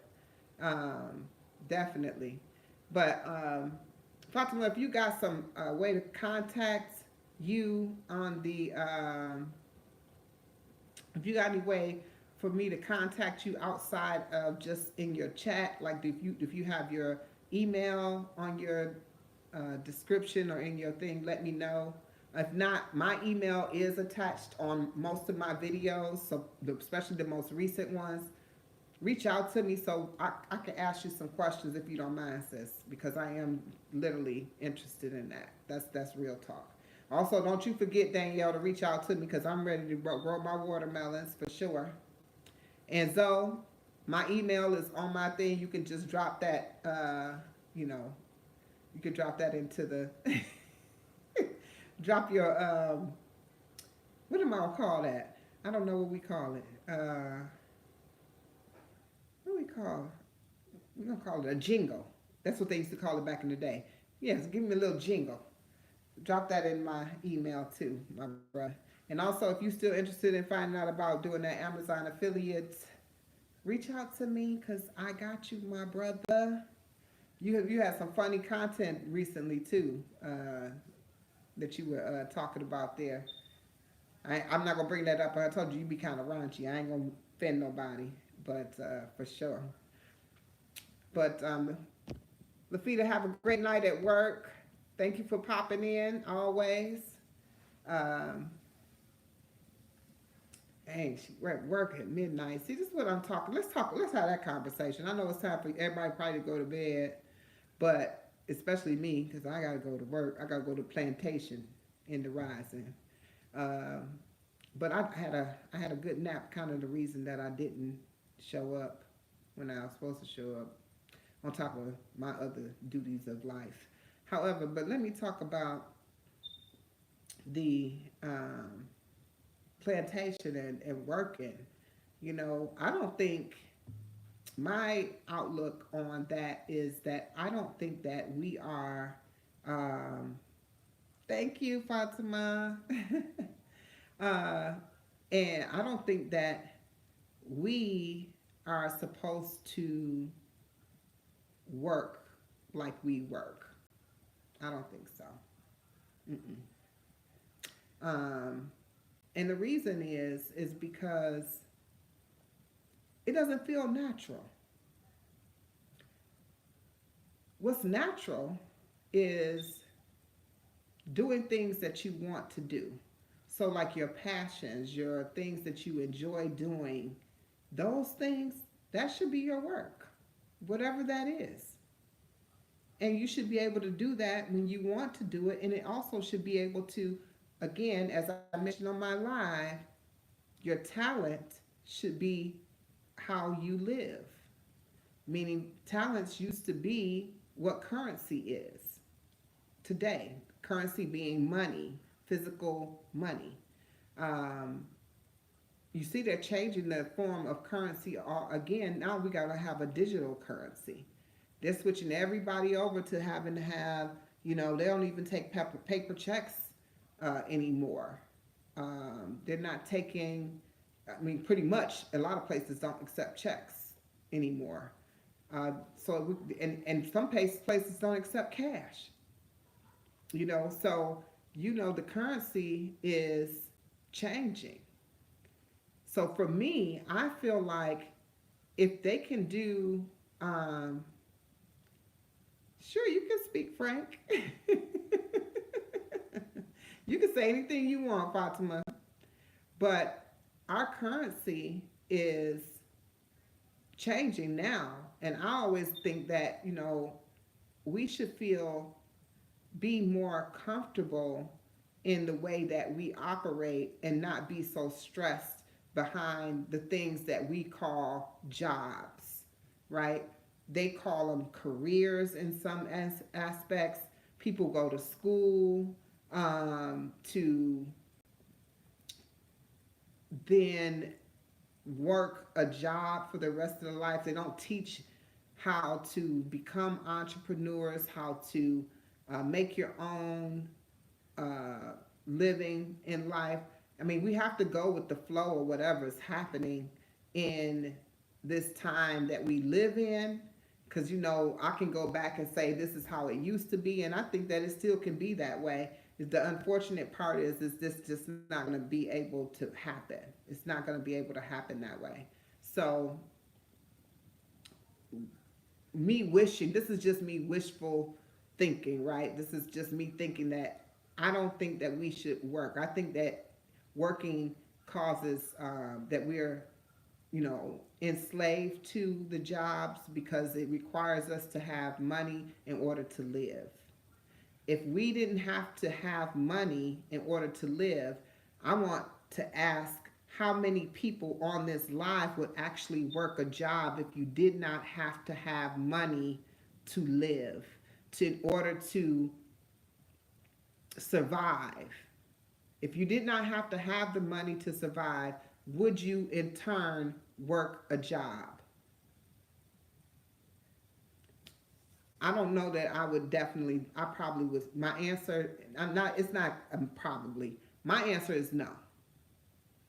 In turn, though, I would be able to be of assistance to people and not be able to pressure anyone into doing anything. I've been in sales all my life, right? Some type of sales aspect for the majority of my adult life. I started out as a cosmetologist right out of high school. I went to cosmetology school. I used to do hair, and I enjoyed that. Right after that, though, because I felt like, doing hair, it was strenuous on, me trying to make sure that I was making the money. I was a brand new mother. Later on, I became a mother. I started doing hair when I was 16. I became a mother later on after I got married. And I thought I needed to be more present for my son. And at that time, so I stopped doing hair. And then I thought the best idea was to go get a 9 to 5. What kind of sense did that make? I have no idea today. But I did because I felt like that was consistent money that I can guarantee that I would have on a regular basis. And that's exactly what it is. It's definitely a hamster wheel that's designed for us never to get off of. And you got to just jump off of it. You just got to jump. If you don't jump and you try to wait for that time when they say that you can get off of it, your life is going to be over. People are dying at earlier stages in their lives. My daddy worked till he was 70 years old. And then he died at 74 because all he knew was working. And he worked at one place. He worked for General Motors. Yes, he did. He was not on the line when he died, but he started out on the line. I mean, when he retired, but he started out on the line. My point is, he worked that job for 42 years. They forced him to retire because he didn't know nothing else to do, so he didn't want to retire. When he retired, he died 4 years later. What kind of life is that? What kind of life is that? There's no way in the world. I honestly will tell you, I will be destitute and living out of my car before I work until I'm 70. Hell, until I'm 60. I will not do it.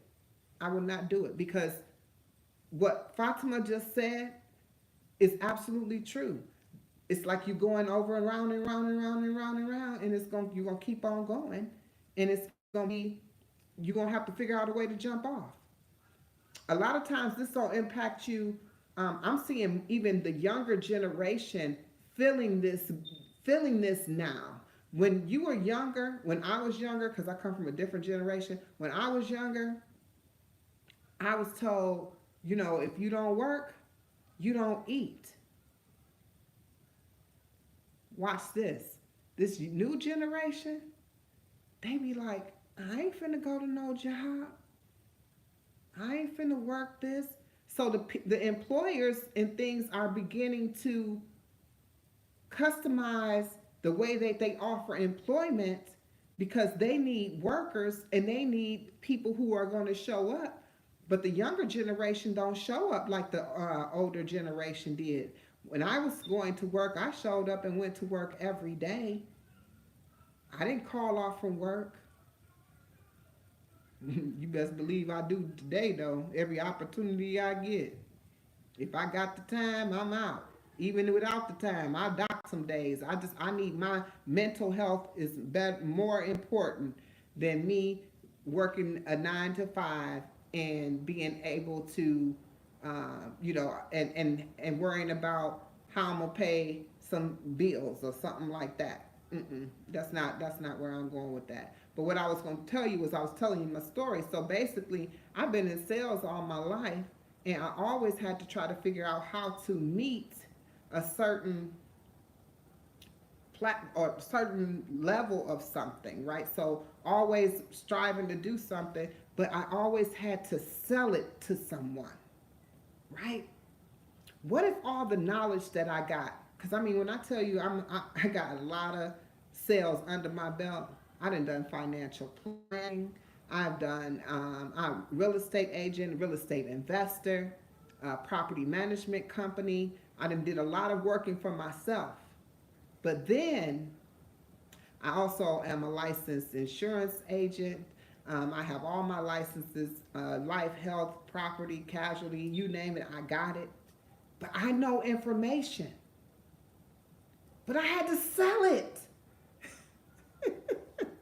I had to sell it to people, right? I had to sell myself and my knowledge to others in order for me to survive. That doesn't make sense.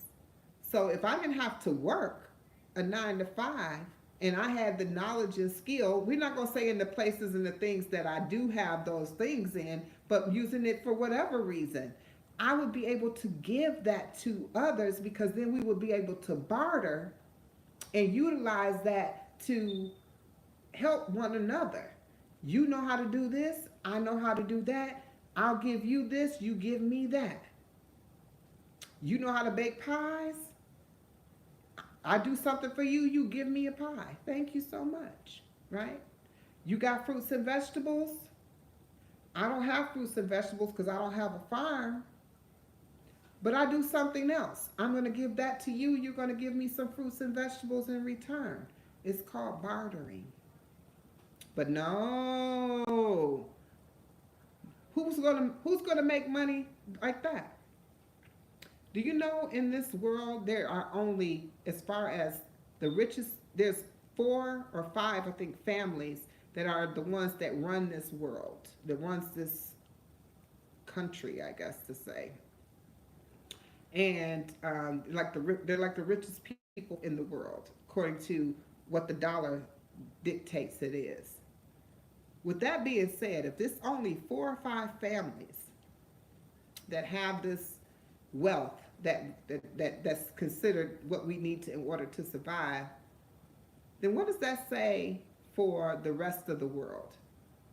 We don't have a chance. We don't have a chance. So you just gotta get in where you fit in.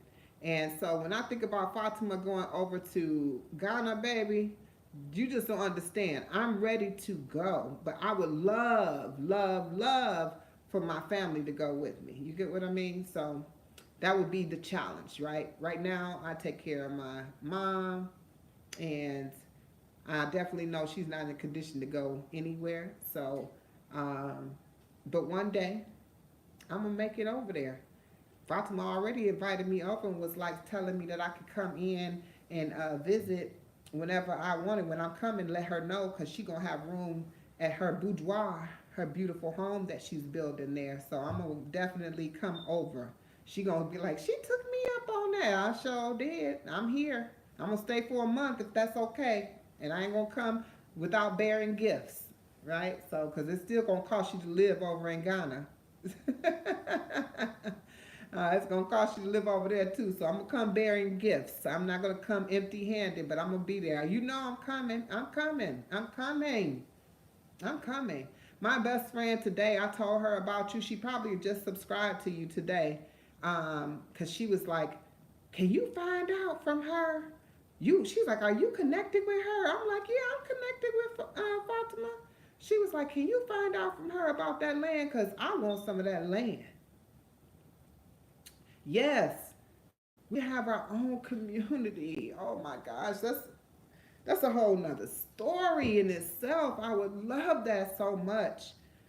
I mean, and when I tell you, I wish that all my children and my family could be there with me, even if it was just my immediate children and family, right? Even if it was just that, I would be I would be good with that. With that, my grandchildren and that and my extended, I would be good with that, because from there I know the growth will continue, right? So I would be excellent with that. And I know you're gonna live so long, Fatima, going over there, living off that land. That land is so pure. I went to Egypt this past summer, and it's so different. It's so natural. It's so pure. It's so original. It's not all of the confusion that you got going on here. You know, um, I know. I saw all those people. I wrote down their names that was on your live the other day, because I was like, I need to get in. I need to be connected to all of them, because, and I didn't even know Jay's Life Out Loud. I did not even know he was on the Ghana tip. I didn't even know, because I didn't go back to his older content. I was just in the newer content where he was talking about like exercising and things like that, and you know, his everyday things.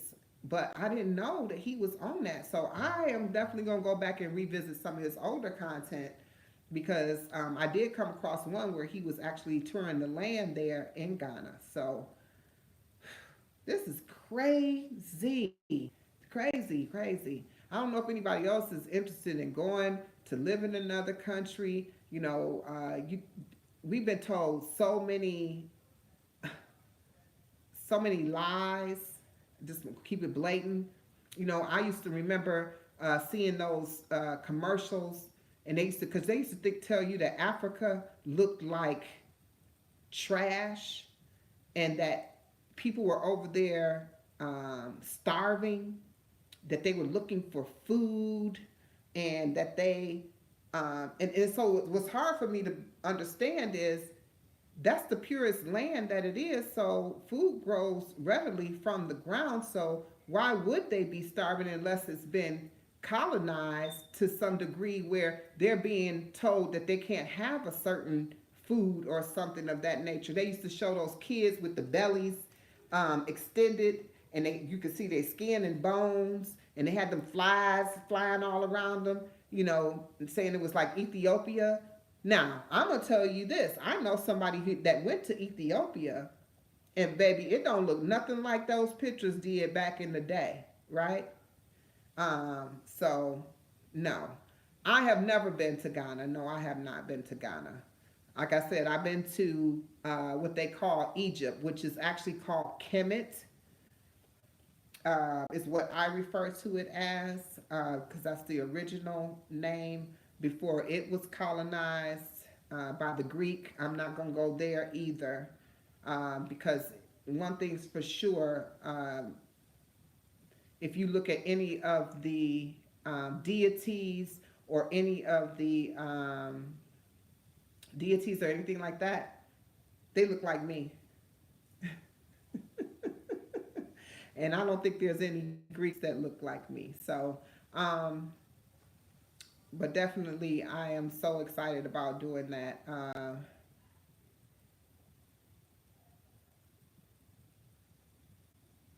Oh yeah, Egypt is Africa. Absolutely. Yes, sis, it is. Absolutely. And it is nothing like they portray there. When I was there were areas where people were, I was there for 10 days, and we lived we were amongst the locals, meaning we weren't in any resort or any place like that. Where we stayed in right in the middle of the neighborhood. Like the hotels and the things that we stayed in was right in the middle of where people live. So we were out there commingling with the locals, talking to these people. They called us their brothers, their sisters. Uh, they, it's almost like they know who we are, um, which I mean, it ain't. I don't think it's a secret, but it is. It is a touchy subject. While we were there, we had some, we bumped some heads because of the things that were being said. Uh, when we went to the pyramids, it was so beautiful. It's the most beautiful thing I've ever seen in my life. I'll have to share some of my photos and things that I encountered there. But to touch that land, I mean, I took off my shoes every opportunity I could, just so I can ground my feet, can touch that land. It's beautiful. And when I tell you it's beautiful, it's not beautiful because it was aesthetically pleasing to my eyes. It was beautiful because I know the land that I'm standing on was the land that is the pure land, the original land. To go walk into one of the pyramids or any of the pyramids, I went to the Pyramid of Giza. I went to mind going. So many different pyramids. There's quite a few pyramids. I went to the tombs and saw where these tombs of these people, or of the kings that reigned, the pharaohs. Um, uh, King Akhenaten, which is King Tut's father. He, King Tut, is known because his tomb was untouched when the thieves came in to steal. You know how long they've been stealing? They steal so much. So much has been stolen. You know, cultures, entire culture has been stripped because if you think that I am black, then you're mistaken. Because there's not another culture, besides when they call someone white, which is incorrect too. But there's no other culture that is referenced by a color. None. Even if they're incorrectly referencing the culture of the, you know, they may say someone's Asian, or they may say someone's, what did it say? I'm going to say Asian. They say European. They say all the different, but they're talking about in the culture of people. It doesn't matter. Do you know that all people who are African are not Hispanic? Right? They say things like that, but some of those things are not politically correct in the stating of it. But do you know that all African people don't look the same? Did you know that all Hispanic people don't look the same? So it's just sad that we, you know, are decided to say that, you know, we're a color, because we're not a color. Uh, you know, I think that, you know, when I was talking about it, I was saying that we, you know, the cultures were stolen, was because it was stripped.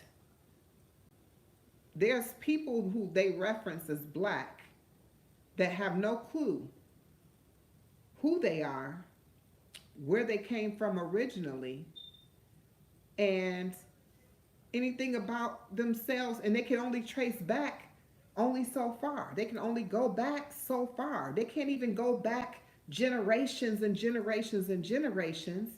They can go back probably to a great great grandmother, maybe, question mark, because it's happened to me, right? I've been doing a family tree for a few years now, trying to trace back, because I'm trying to find out who my grandmother, peep this, on my dad's side is, because she died in childbirth, and my granddad died way before I was ever thought of, anywhere close to being thought of. He was actually killed. So and then my great grandmother, who actually raised my father, was gone as well. So all of the history dies out with the family if you don't get it. If you don't get the information, you got to go look for it. Because I would love to know who these people are so that I can continue to trace back my roots. But everything, because it was a time where everything was stolen and taken from you and stripped from you and stripped from your family and your ancestors, then you now don't have that option to get that information. You got to try to piece things together. They got these things called Ancestry. I don't even know if that I trust that. Because somebody, somewhere, is going to have your DNA because you're giving it to them, which I think is suspect. Because why would I do that? I don't know. I don't feel comfortable about it, so I can't really talk to why it doesn't feel good. But you know what? I told you, I rock with whatever I rock with me. I rock with me, and me told me that I should probably not do that, because who is that on the other side of that? Who is that on the other side of that Ancestry.com or Me and 3 and Me. I think the other one's called. I can't think of the name of it right now. But who they and when they said this, they think I want to say they said somebody whoever owned it. It wasn't a good look. I can't remember who they said. Hold on, I want to look that up too. Let me see. Who owns Ancestry.com?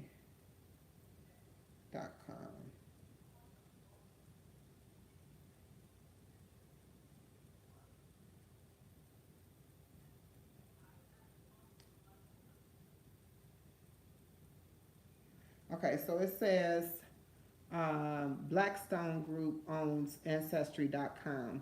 But if I'm not mistaken, when you look up Blackstone Group, which I'm going to do, who owns Blackstone Group? See, this is what you got to do to know what you doing, what's going on.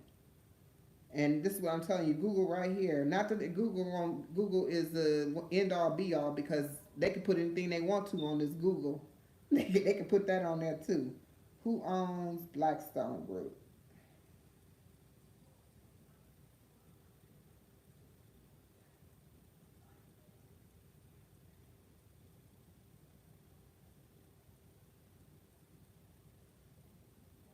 It says it's a New York-based investment firm that manages trillions of dollars in assets. It's called Schwarzman, and he's one of the world's wealthiest people with an estimated worth of over 53 billion. So a billionaire owns. We know what these billionaires do with information that they get, and so who is going to be the main consumer? Can y'all still hear me? Because my mic, I think it went out. Can y'all still hear me?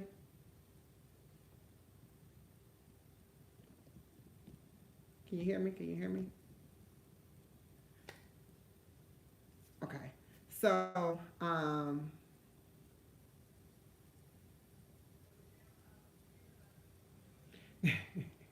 know that's right, Fatima. But that's crazy that you was hesitant, and I understand the hesitancy. But we know that the main group of people who want to know who they are, because there's some rich blood in the melanation of the people that do not know who they are. So who's going to utilize and spend money and also provide their DNA? You know, we've been tested on as a people. You know, think about the test that's been done on us to see who you know, to see why we have these powers and why we're able to do the things that we do and why we are who we are, why we're so, you know, we were taught said to be like, you know, not very smart, you know, animal like, all these things. But why you want to test us? Why do you want our information? Why is it that you always mimicking our people? That kind of thing. You know what I mean? So everything starts with the beginning. And if you look at the beginning, because I went and visited the beginning myself this past June, I saw it with my own eyes. Let's talk. How could that be done? I think it's still a mystery. How did they do that? How did they build them pyramids? They ain't had no cranes back then. Think about that. They ain't had no machinery. But that's a whole another conversation for another day. But what I will say, that Ancestry.com for me, I don't know. My sister gave me one a couple years ago, and because you know she was working with me on trying to find out our heritage, our you know our history of people, you know, see if we could find any lineage, like you said, Fatima, and I wasn't able to do it. It was something that kept pulling me back.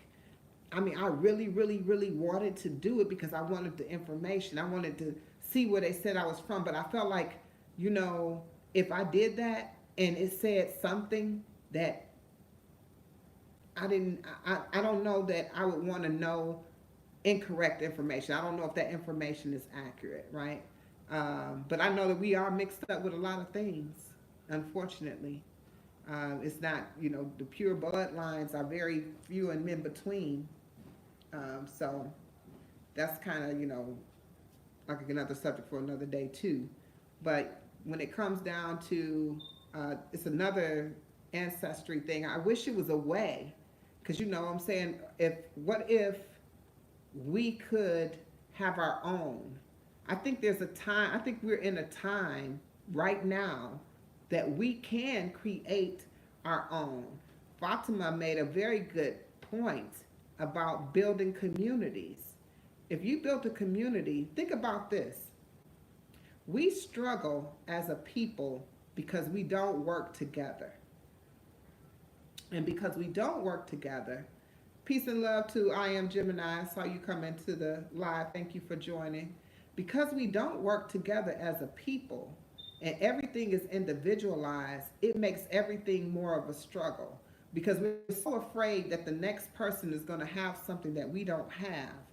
Instead of collaborating and helping the next person, and make it easier for them to do what it is they need to do. Perfect example, we do it even within our own immediate families. So many people have families, but they tell them that they need to do it on their own, right? You need to do this on your own. I did it on my own, but why? If you got the knowledge and you got the information, why does someone need to do it on their own? If we all lived in the same, this is what I felt like. I wanted to build something similar to what Fatima was talking about. I wanted to build a community for my family, and I wanted all my children. I have 4 children. I have 7 grandchildren, and I wanted all of them to, us to all live under one community, one area, one space. At first, it was if I could find a home, a house that was large enough for everybody to live in. I was like, this is how we could live. I said, if everybody in the home, besides myself, right? I mean, I know this sounds like I'm trying to not work, but of course I'm not trying to work. But this was the case.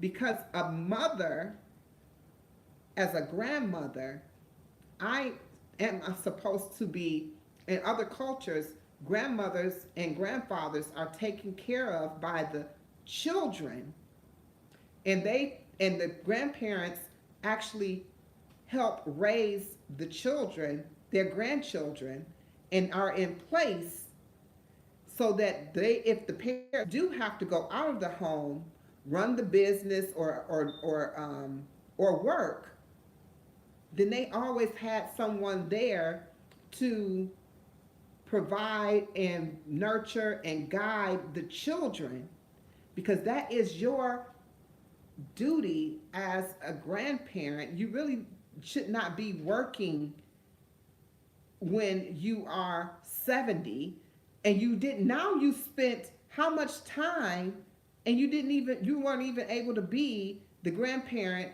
to the child, because you couldn't even help your child, the children that you have, you couldn't even help them by even taking care of the kids. They had to go pay a daycare to some stranger so that they could go to work, opposed to you being available where they know that they're safe because you raised them. So now you're taking your children outside your home and we're not working together. Now we're taking them to the daycare. Now you got strangers raising your children. You don't know what they're teaching them. You don't know what they're giving them. You don't know what's being fed to them physically, mentally. You don't even know what's happening. Honestly, you think you do, but you don't. Because so much stuff happened, unfortunately. And then you got the struggle. Because now they got to work. They got to pay daycare bills. They got to pay the house bill. They got to pay the phone bill. They got to pay the light bill. They got to pay the mortgage or the rent or whatever it is that they got to pay it. But now that's just one of my children and their family. But now I got 4 of them, right? So now you got three more that's in the same situations doing the same thing. Why can't we come together? Then now you don't have no daycare issues because guess who there? Queen Ma. Queen Ma is in the house to take care of the children. Matter of fact, Queen Ma gonna homeschool the kids. Now you ain't gotta worry about them going out the house being, in tact with any of that extra, right? We'll get them some. We can make it where they can have some interaction with people, right? We're not gonna have them, just thinking that the world revolves around just us. But for the most part, it's okay. Now you got that, but now they also can go to work, come home, and guess what else is done when they get home? The children's been taken care of. They fed. If they need to be, they're in the bed. They're also food for you because I've cooked and made sure that you have food for yourself, for the family. You don't have anything that you need to do. So it makes life so much easier to live if we work together. And that's just me talking about family. That's just family. We're not even talking about if we came together as individuals in a community with a like mind. If we got the same like mind goal and concept and we put this together in a community, now we got that situation available for what I was talking about earlier, the bartering system, right? Because now, if, let's just use for an example, you got Danielle, you got Fatima, and you got me, and we're all in there, but we got our extended families, everybody's in this, I don't want to call it compound, I was going to call it compound, in this community, and, Danielle's an attorney. Fatima and her husband and family, they know how to farm, right? They know how to farm and grow and do whatever. But all of them have their family's family and their children and all of them, they got somebody that's a teacher. They got somebody that's a plumber. We got all of the essential people in place, the builders, the architects. We all done spent all this money on education. Why we can't bring it together and make it be our own? Why we can't use that? Come together as a community. Oh my gosh. Do you know how beautiful that would be and how peaceful it would be? It just, if I, in this lifetime, that's what I want to see. That's what I want to see. I want to see an easier life for everybody. And if we can be what we want to see, if we can be the change that we want to see, then we can show others that it can be done. And you're right, it can be done, Fatima. It can. You doing it. You building 2 houses over in Ghana. You're doing it. You're doing it, Danielle. Yes. That is what I have wanted to do for so long. When I first started having grandchildren, and then when I saw my children going through unnecessariness of trying to figure out what to do with the kids, because guess what? Queen Ma can't watch kids. Y'all hear me talk about, I have my grandkids, the ones that's here, because I got them in another state too. But I have my grandkids that's here. I have 2 of them every weekend. I get 2 days off from work. How y'all think I feel about that? Do y'all think I'm happy that I have work all week, and then after work I got another job because I'm a caregiver for my mama, and then on the 2 days that I have off, the two, You work 5 days and you off 2. We're going to talk about that too. But 2 days I'm off work. The one day I'm off, I have my grandchildren. I love them. I love them. I do. But sometimes I just need just a little bit of time to myself. And the unfortunate part is I don't blame my children or my grandchildren for me desiring the time to have to myself. I blame the system that put in place that I still have to be working and not being able to care for my grandchildren because I feel like that's my duty. That I should be readily available for my grandchildren to assist my children so that they can be successful and live the life that they need to live. And so they can do this, so this cycle can continue over and over and over again. Opposed to when my grandchildren become adults, have children, my daughter or my son are having to still work. It is the system. The thing about it is, I don't want it to ever feel like to my family that I don't want to be there for my family. Because in essence, if I do so, it's as if I put this job ahead of them. Because I show up there without fail. So, but as soon as it's time to do something for family, I'm not showing up because that's when I was allowed by the plantation to be off. No, no, no, people. That right there, that ain't right. That ain't right by no means.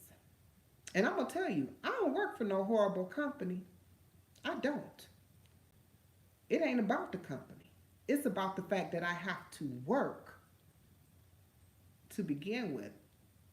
And it takes away from the things that I need to be available for in order to have my family be successful. That's what it's about. So it just comes a time in life when you are not supposed to be working. That time in life is usually way before the time that you even begin to feel like you want to not work. I don't even know how someone can even get to. I didn't want to. I felt like I didn't need to, or I should not have been working even before my grandchildren were born. My first set of biological grandchildren were born in 2019. At that time, it should have been done. I shouldn't have been at nowhere near anybody's plantation. I should have been raising my grandbabies, all of them. I had 2 born in 2019. I should have been doing that. It's now 2025, and I'm still trying to find time to spend with my grandbabies. Why can't I go see the ones that live in another state anytime I want to? Why is it that I gotta feel like, oh my God, I'm so tired, I can't do nothing for myself, I don't have time to do this, I don't have time to do that. I got to do this. I got this over here to do. I got that over there to do. Why do I have to feel like that? Why does anybody have to feel like that? Think about what I'm saying. There's no reason in this world that we should have to feel like we want to neglect things that need attention in order to have to provide. So you basically swapping money for time, because the time is a construct that's made up to hold you hostage in your space that you're in. So when we keep saying, oh, whatever time. It's because the only reason we care that it's a certain time is because somebody has us on the schedule. Do I have to get up and go to work tomorrow? Mm-hmm. Does the other 6 people on this live got to get up and go to work tomorrow? Probably. Except for Fatima, I heard that she retired up in this. Boy, yes, that's my sis. Congratulations to you, sis. But do you, yes, you probably do. So we're tied to the time, we're held hostage by the time, and we're held accountable to show up for people, that for a organization, a company, and something that does not care about us. If we died tomorrow, they will get another you. This is why it's not important as we make it out to be, because we need to decide and choose us. Choose you. I'm telling you what I'm telling you because every day I have a plan. The question was asked to me when I was on Kiss from Jay's platform: why did you start a YouTube channel? I said, because it's my long game. Right? It's my long game. It's the way. It's one of the multiple streams of income that I plan to utilize when I get to that level, in order to continue. Now, again, even depending on YouTube, to be a stream of income and your sole stream of income can be detrimental, because they can shut this down tomorrow, and then what you gonna do? Think about that. Because I definitely think about it. Because I always think about the fact that most times when I get on board to something, it's already been utilized, done, said, been, happened, and I'm coming in on the tail end of something. So if I'm rolling in on the tail end and it ain't got that much longevity left, then I might want to have multiple streams of income available in order to continue to live, because we got to live. But if I take my resources that I do have and I have here, and I take them to another country like Ghana, where I live in a community or compound with others, where things does not cost you as much as it costs you to live here in the United States, but you still got your same resources of income from the United States, then you may be able to go and live and be and exist, right? You may be able to do this that way. So that's why I'm looking at every avenue. I'm not looking to be sucked into one place. Now, speaking of YouTube and speaking of working, and I use YouTube. It's actually my second job, I guess to say, because I say that I got to show up. I say that I have to show up because I want to show up for this. It's been therapeutic for me. It's just as how cooking is therapeutic for me.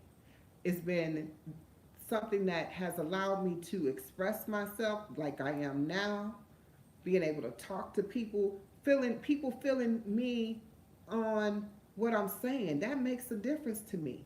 Knowing that I'm not out here thinking these thoughts by myself. And maybe something I say may be an impact or a confirmation for the next person. Because we got to make some moves to survive, to live. There's no reason that we have to live the way we live in. It's not. It's not. It's not. Let me see what Fatima said. I know that a group of us can buy a plot of land through Mr. Talbert's chambers for $900 a plot. This includes indentures, putting it in your name, clearing, and pillars. That's what I told you. If you could please, Fatima, if you got an email, I will email you, or if you could go to my page, I got my email on there. Please email me. I want to know. I am very serious about this. Very serious. This is not some, made up thing that I'm thinking about. This is what I mean. I can imagine having, I can imagine, even if I'm still here and I got my land, just like you, that's something to look forward to every day. Do you know how that keeps you alive? Do you know having something to look forward to keeps you alive? When you have nothing to look forward to, you die a small death every day. And it's pretty sad because I'm always looking for the next to look forward to in order to stay alive. Some people say, oh, you could just look forward to living the next day. But what? What? To go to work? What? To be enslaved to having to do something that you don't even want to do? That ain't nothing to look forward to. That ain't nothing to look forward to. They be like, oh, you woke up another day, that you should be grateful. I am grateful to be alive, but I want to wake up and be alive and be alive, not just exist. It's two different things. Two different things. You either you truly alive or you just existing. I want to be alive every day. And if you have that small look forward to every day, what's going to be the next thing? What's going to be the next thing? What's going to be the next thing? Right now, my look forward to, as crazy as this sounds, I know we're talking about not wanting to work. But in order to make this work for me, my look forward to is the fact that currently I spend a lot of times on the phones at work. My look forward to is the opportunity for me to get off the phone. So I have an opportunity to do so. And so I've been looking forward to the opportunity to get to do so. So, peace and love, Danielle. You've been so wonderful. Thank you for riding it out with me all this time. I'm going to be ending this out in a minute myself because it is bedtime. Let me see what happened to the thing. She says, good night, ladies. I must go to bed now. Listening to my body, not the clock. I know that's right. Peace and love to you, sis. Good night. Thank you so much for being in the building with me tonight, this rising, I guess to say, because it is 2 a.m.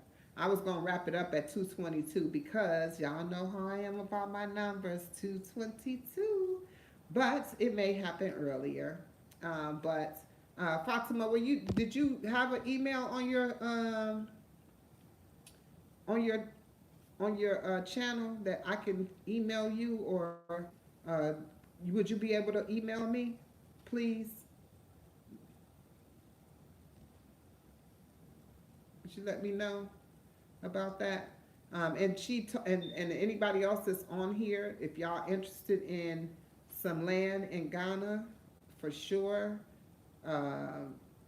She going through the process. She building. She making things happen. So, and she's a great resource. I trust it. So I definitely know I want to get in the mix of knowing what to do, because that right there, if I could look forward to that, I'm about to cry because I think about how wonderful that's going to be to wake up every day in the motherland, every day. I heard you say, Fatima, that you had known that forever that you were supposed to be in Africa. You just know. And it wasn't until I learned more about, you have to know yourself, right? When I learned more about me, that I knew that's where I wanted to be. Not necessarily I wanted to be, but I definitely wanted to go. After going to Kemet this past summer, it made me realize that that was the best I felt in a long time. Just that long period of time that I spent. Um, uh, I spent 10 days. And when I tell you, it was nothing like it. I swam in the Nile River. I went down into the insides of the pyramid. I meditated against the walls of the original walls, touching the walls. You know, they tell you don't touch it. I'm going to touch it. I touched it. I was all over it. But every day, in a purification of your body happening while you were there because of all how hot it is, it pulls all the impurities out of your skin. My skin was glowing so much, not from the shining from the sun. You would thought I had oils on my face. People think I have oils on my face now. I don't wear oil. I don't put anything on my face. Nothing but water. But, you know, but it looks like it shines, right? But it's not shining. I mean, it's shining, but there's nothing on it. But when I was there, it was a whole nother level of things. Everything felt different. Even my hair was turning colors, like, you know, like it was like almost like turning like sandy brown color. Crazy. Just beautiful. And that's why I know you wake up every day in the motherland. Oh, girl. My sister, I definitely will be with you on your journey the whole time, living vicariously through you. When I watched your original videos, I was living vicariously through you. I had no clue, you know, that you physically had not touched the land with your feet. But the day that you do, that's it. Your life is changing forever.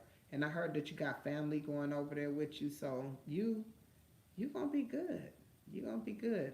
And then you got your sister here that's gonna come. You got your sister here that's gonna come and investigate everything once you get there. And I'm so serious about that because I am a traveler. I will travel. I will travel for sure. And we always want to make a time frame of trying to figure out what to do next. You know, oh, should I do that? And what if this? And what if that?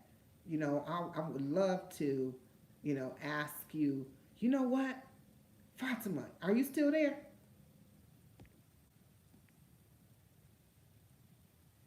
You still there, Fatima? Okay.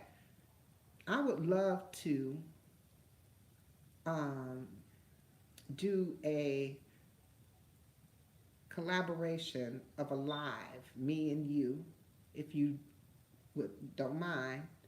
Um, yes, absolutely. Where I can ask you all these questions and it will help those that have the questions get the answers. And then we could do a question and answer session. That's why we need to collab. Me and you, Fatima, me and you, we need to do this. And I think that definitely is something that, and I think we should do it sooner than later. Definitely, I think so. Because dealing with, you know, kind of I'm talking, but I'm you thinking, you saying things, and I'm talking, and I don't even know how to, you know, do that. But yes, yes, yes, yes, yes. And that's crazy because before I even said what I said, you were already there. You just said interview, and I didn't even say nothing about an interview. I didn't even say nothing. You said it. See? See that? You see that mind connection? That's what I'm talking about. That's the kind of stuff I'm talking about. We have capabilities to do anything. And we just were reading each other. And it's 2 o'clock in the morning. 2 o'clock in the morning. So, with that being said, family, Fatima, you never responded to me though about sending me an email or me sending you an email. Will you be able to do that, or did I miss the answer?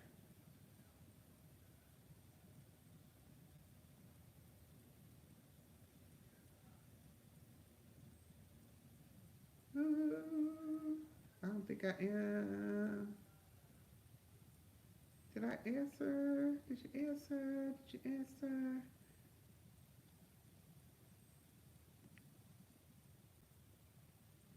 Oh, you gave it here in the chat. Other people gonna be emailing you.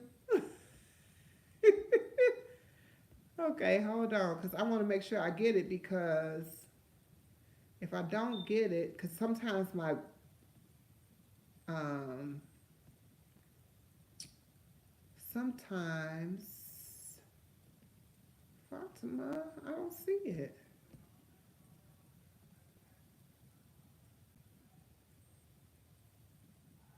Oh, you know what? I know why I don't see it, because when you're on live, they block that kind of stuff.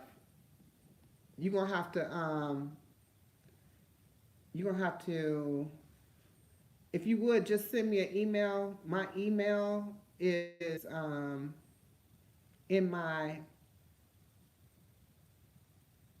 description. It's in the description of this live. It's at the very top. All the ways that you can connect with me through social media, and my description. So just go to the description and just shoot me an email. Because I forgot, they will block that kind of stuff. They'll block anything you say about your content. It'll block anything that you say about your emails, any personal information. It's gonna block it. I forgot about that. That's why it's not showing. But beautiful people, this right here has been beyond great. And I want to thank all of you for tapping in with me, sticking with me. And this really been a really good, oh, you don't even know. Fatima, you dropping in here, all this is divine. You understand what I'm saying? This is divine timing. Me and my sister, we've been friends for over 40 something years. Yes. So now I'm telling my age, right? We've been friends for over 40 something years. And I was talking about you, and she said, and today, I talked about you a while ago, and today, just today, she said to me, I couldn't find Ghana Africa Bound on YouTube. I said, I'll send you her information. Then when I tried to share your page, I was like, oh, you know, I'll share. She said, just share a video. So I sent the video. Just happened to be the video where you were talking about buying the land. She go, can you get in contact with her? I'm like, yeah, I can get in contact with her. I chat with her all the time. Where you at? You right here in this video right now while I'm talking. She was on the live earlier, but I'm sure she went to bed because she got to get up early. But she was on the live earlier. So it's all divine, sis. It's all divine. And this has been great. And again, I am going to wrap this up. I want to thank you all again for stopping by and listening to me ramble on my thoughts and allowing me to, you know, speak, speak, just speak, right? So I want everybody to have absolutely, woo, sis, yes, yes, because this is not just something this is something that's really been on my heart. So, and actually, I found you not through somebody, not through anything. You were recommended to me because of the kind of things that I look up on YouTube. You came recommended to me. I didn't become connected to you because somebody said, "Oh, you should go check out her channel." You know how we do. Go check out such and such channel. Mm-mm. You were in my. You came up, and it came up, and it said Ghana Africa Bound, and I instantly clicked on you. I never forget the day. And I started watching your builds and all that you had going on there. Yep. And then we've been connected ever since. But you've been a true I'm gonna call you a patriarch. You know, you are standing, out not just in, guiding people and helping people with the Ghana situations if that's what they want to do, but you are supporting. You are the biggest supporter that I know. You out here supporting in these YouTube streets. So I appreciate that too. So sis, I want you and everybody else on here to have a wonderful night. And before you step out, if you have not double tapped that screen, please double tap the screen like the live. And with that being said, whatever time of day it is where you are, have a beautiful night, a beautiful evening. And I don't know if I should be saying have a grand night or grand rising wherever you are. Take it as you get it, right? So peace and love. I'm out.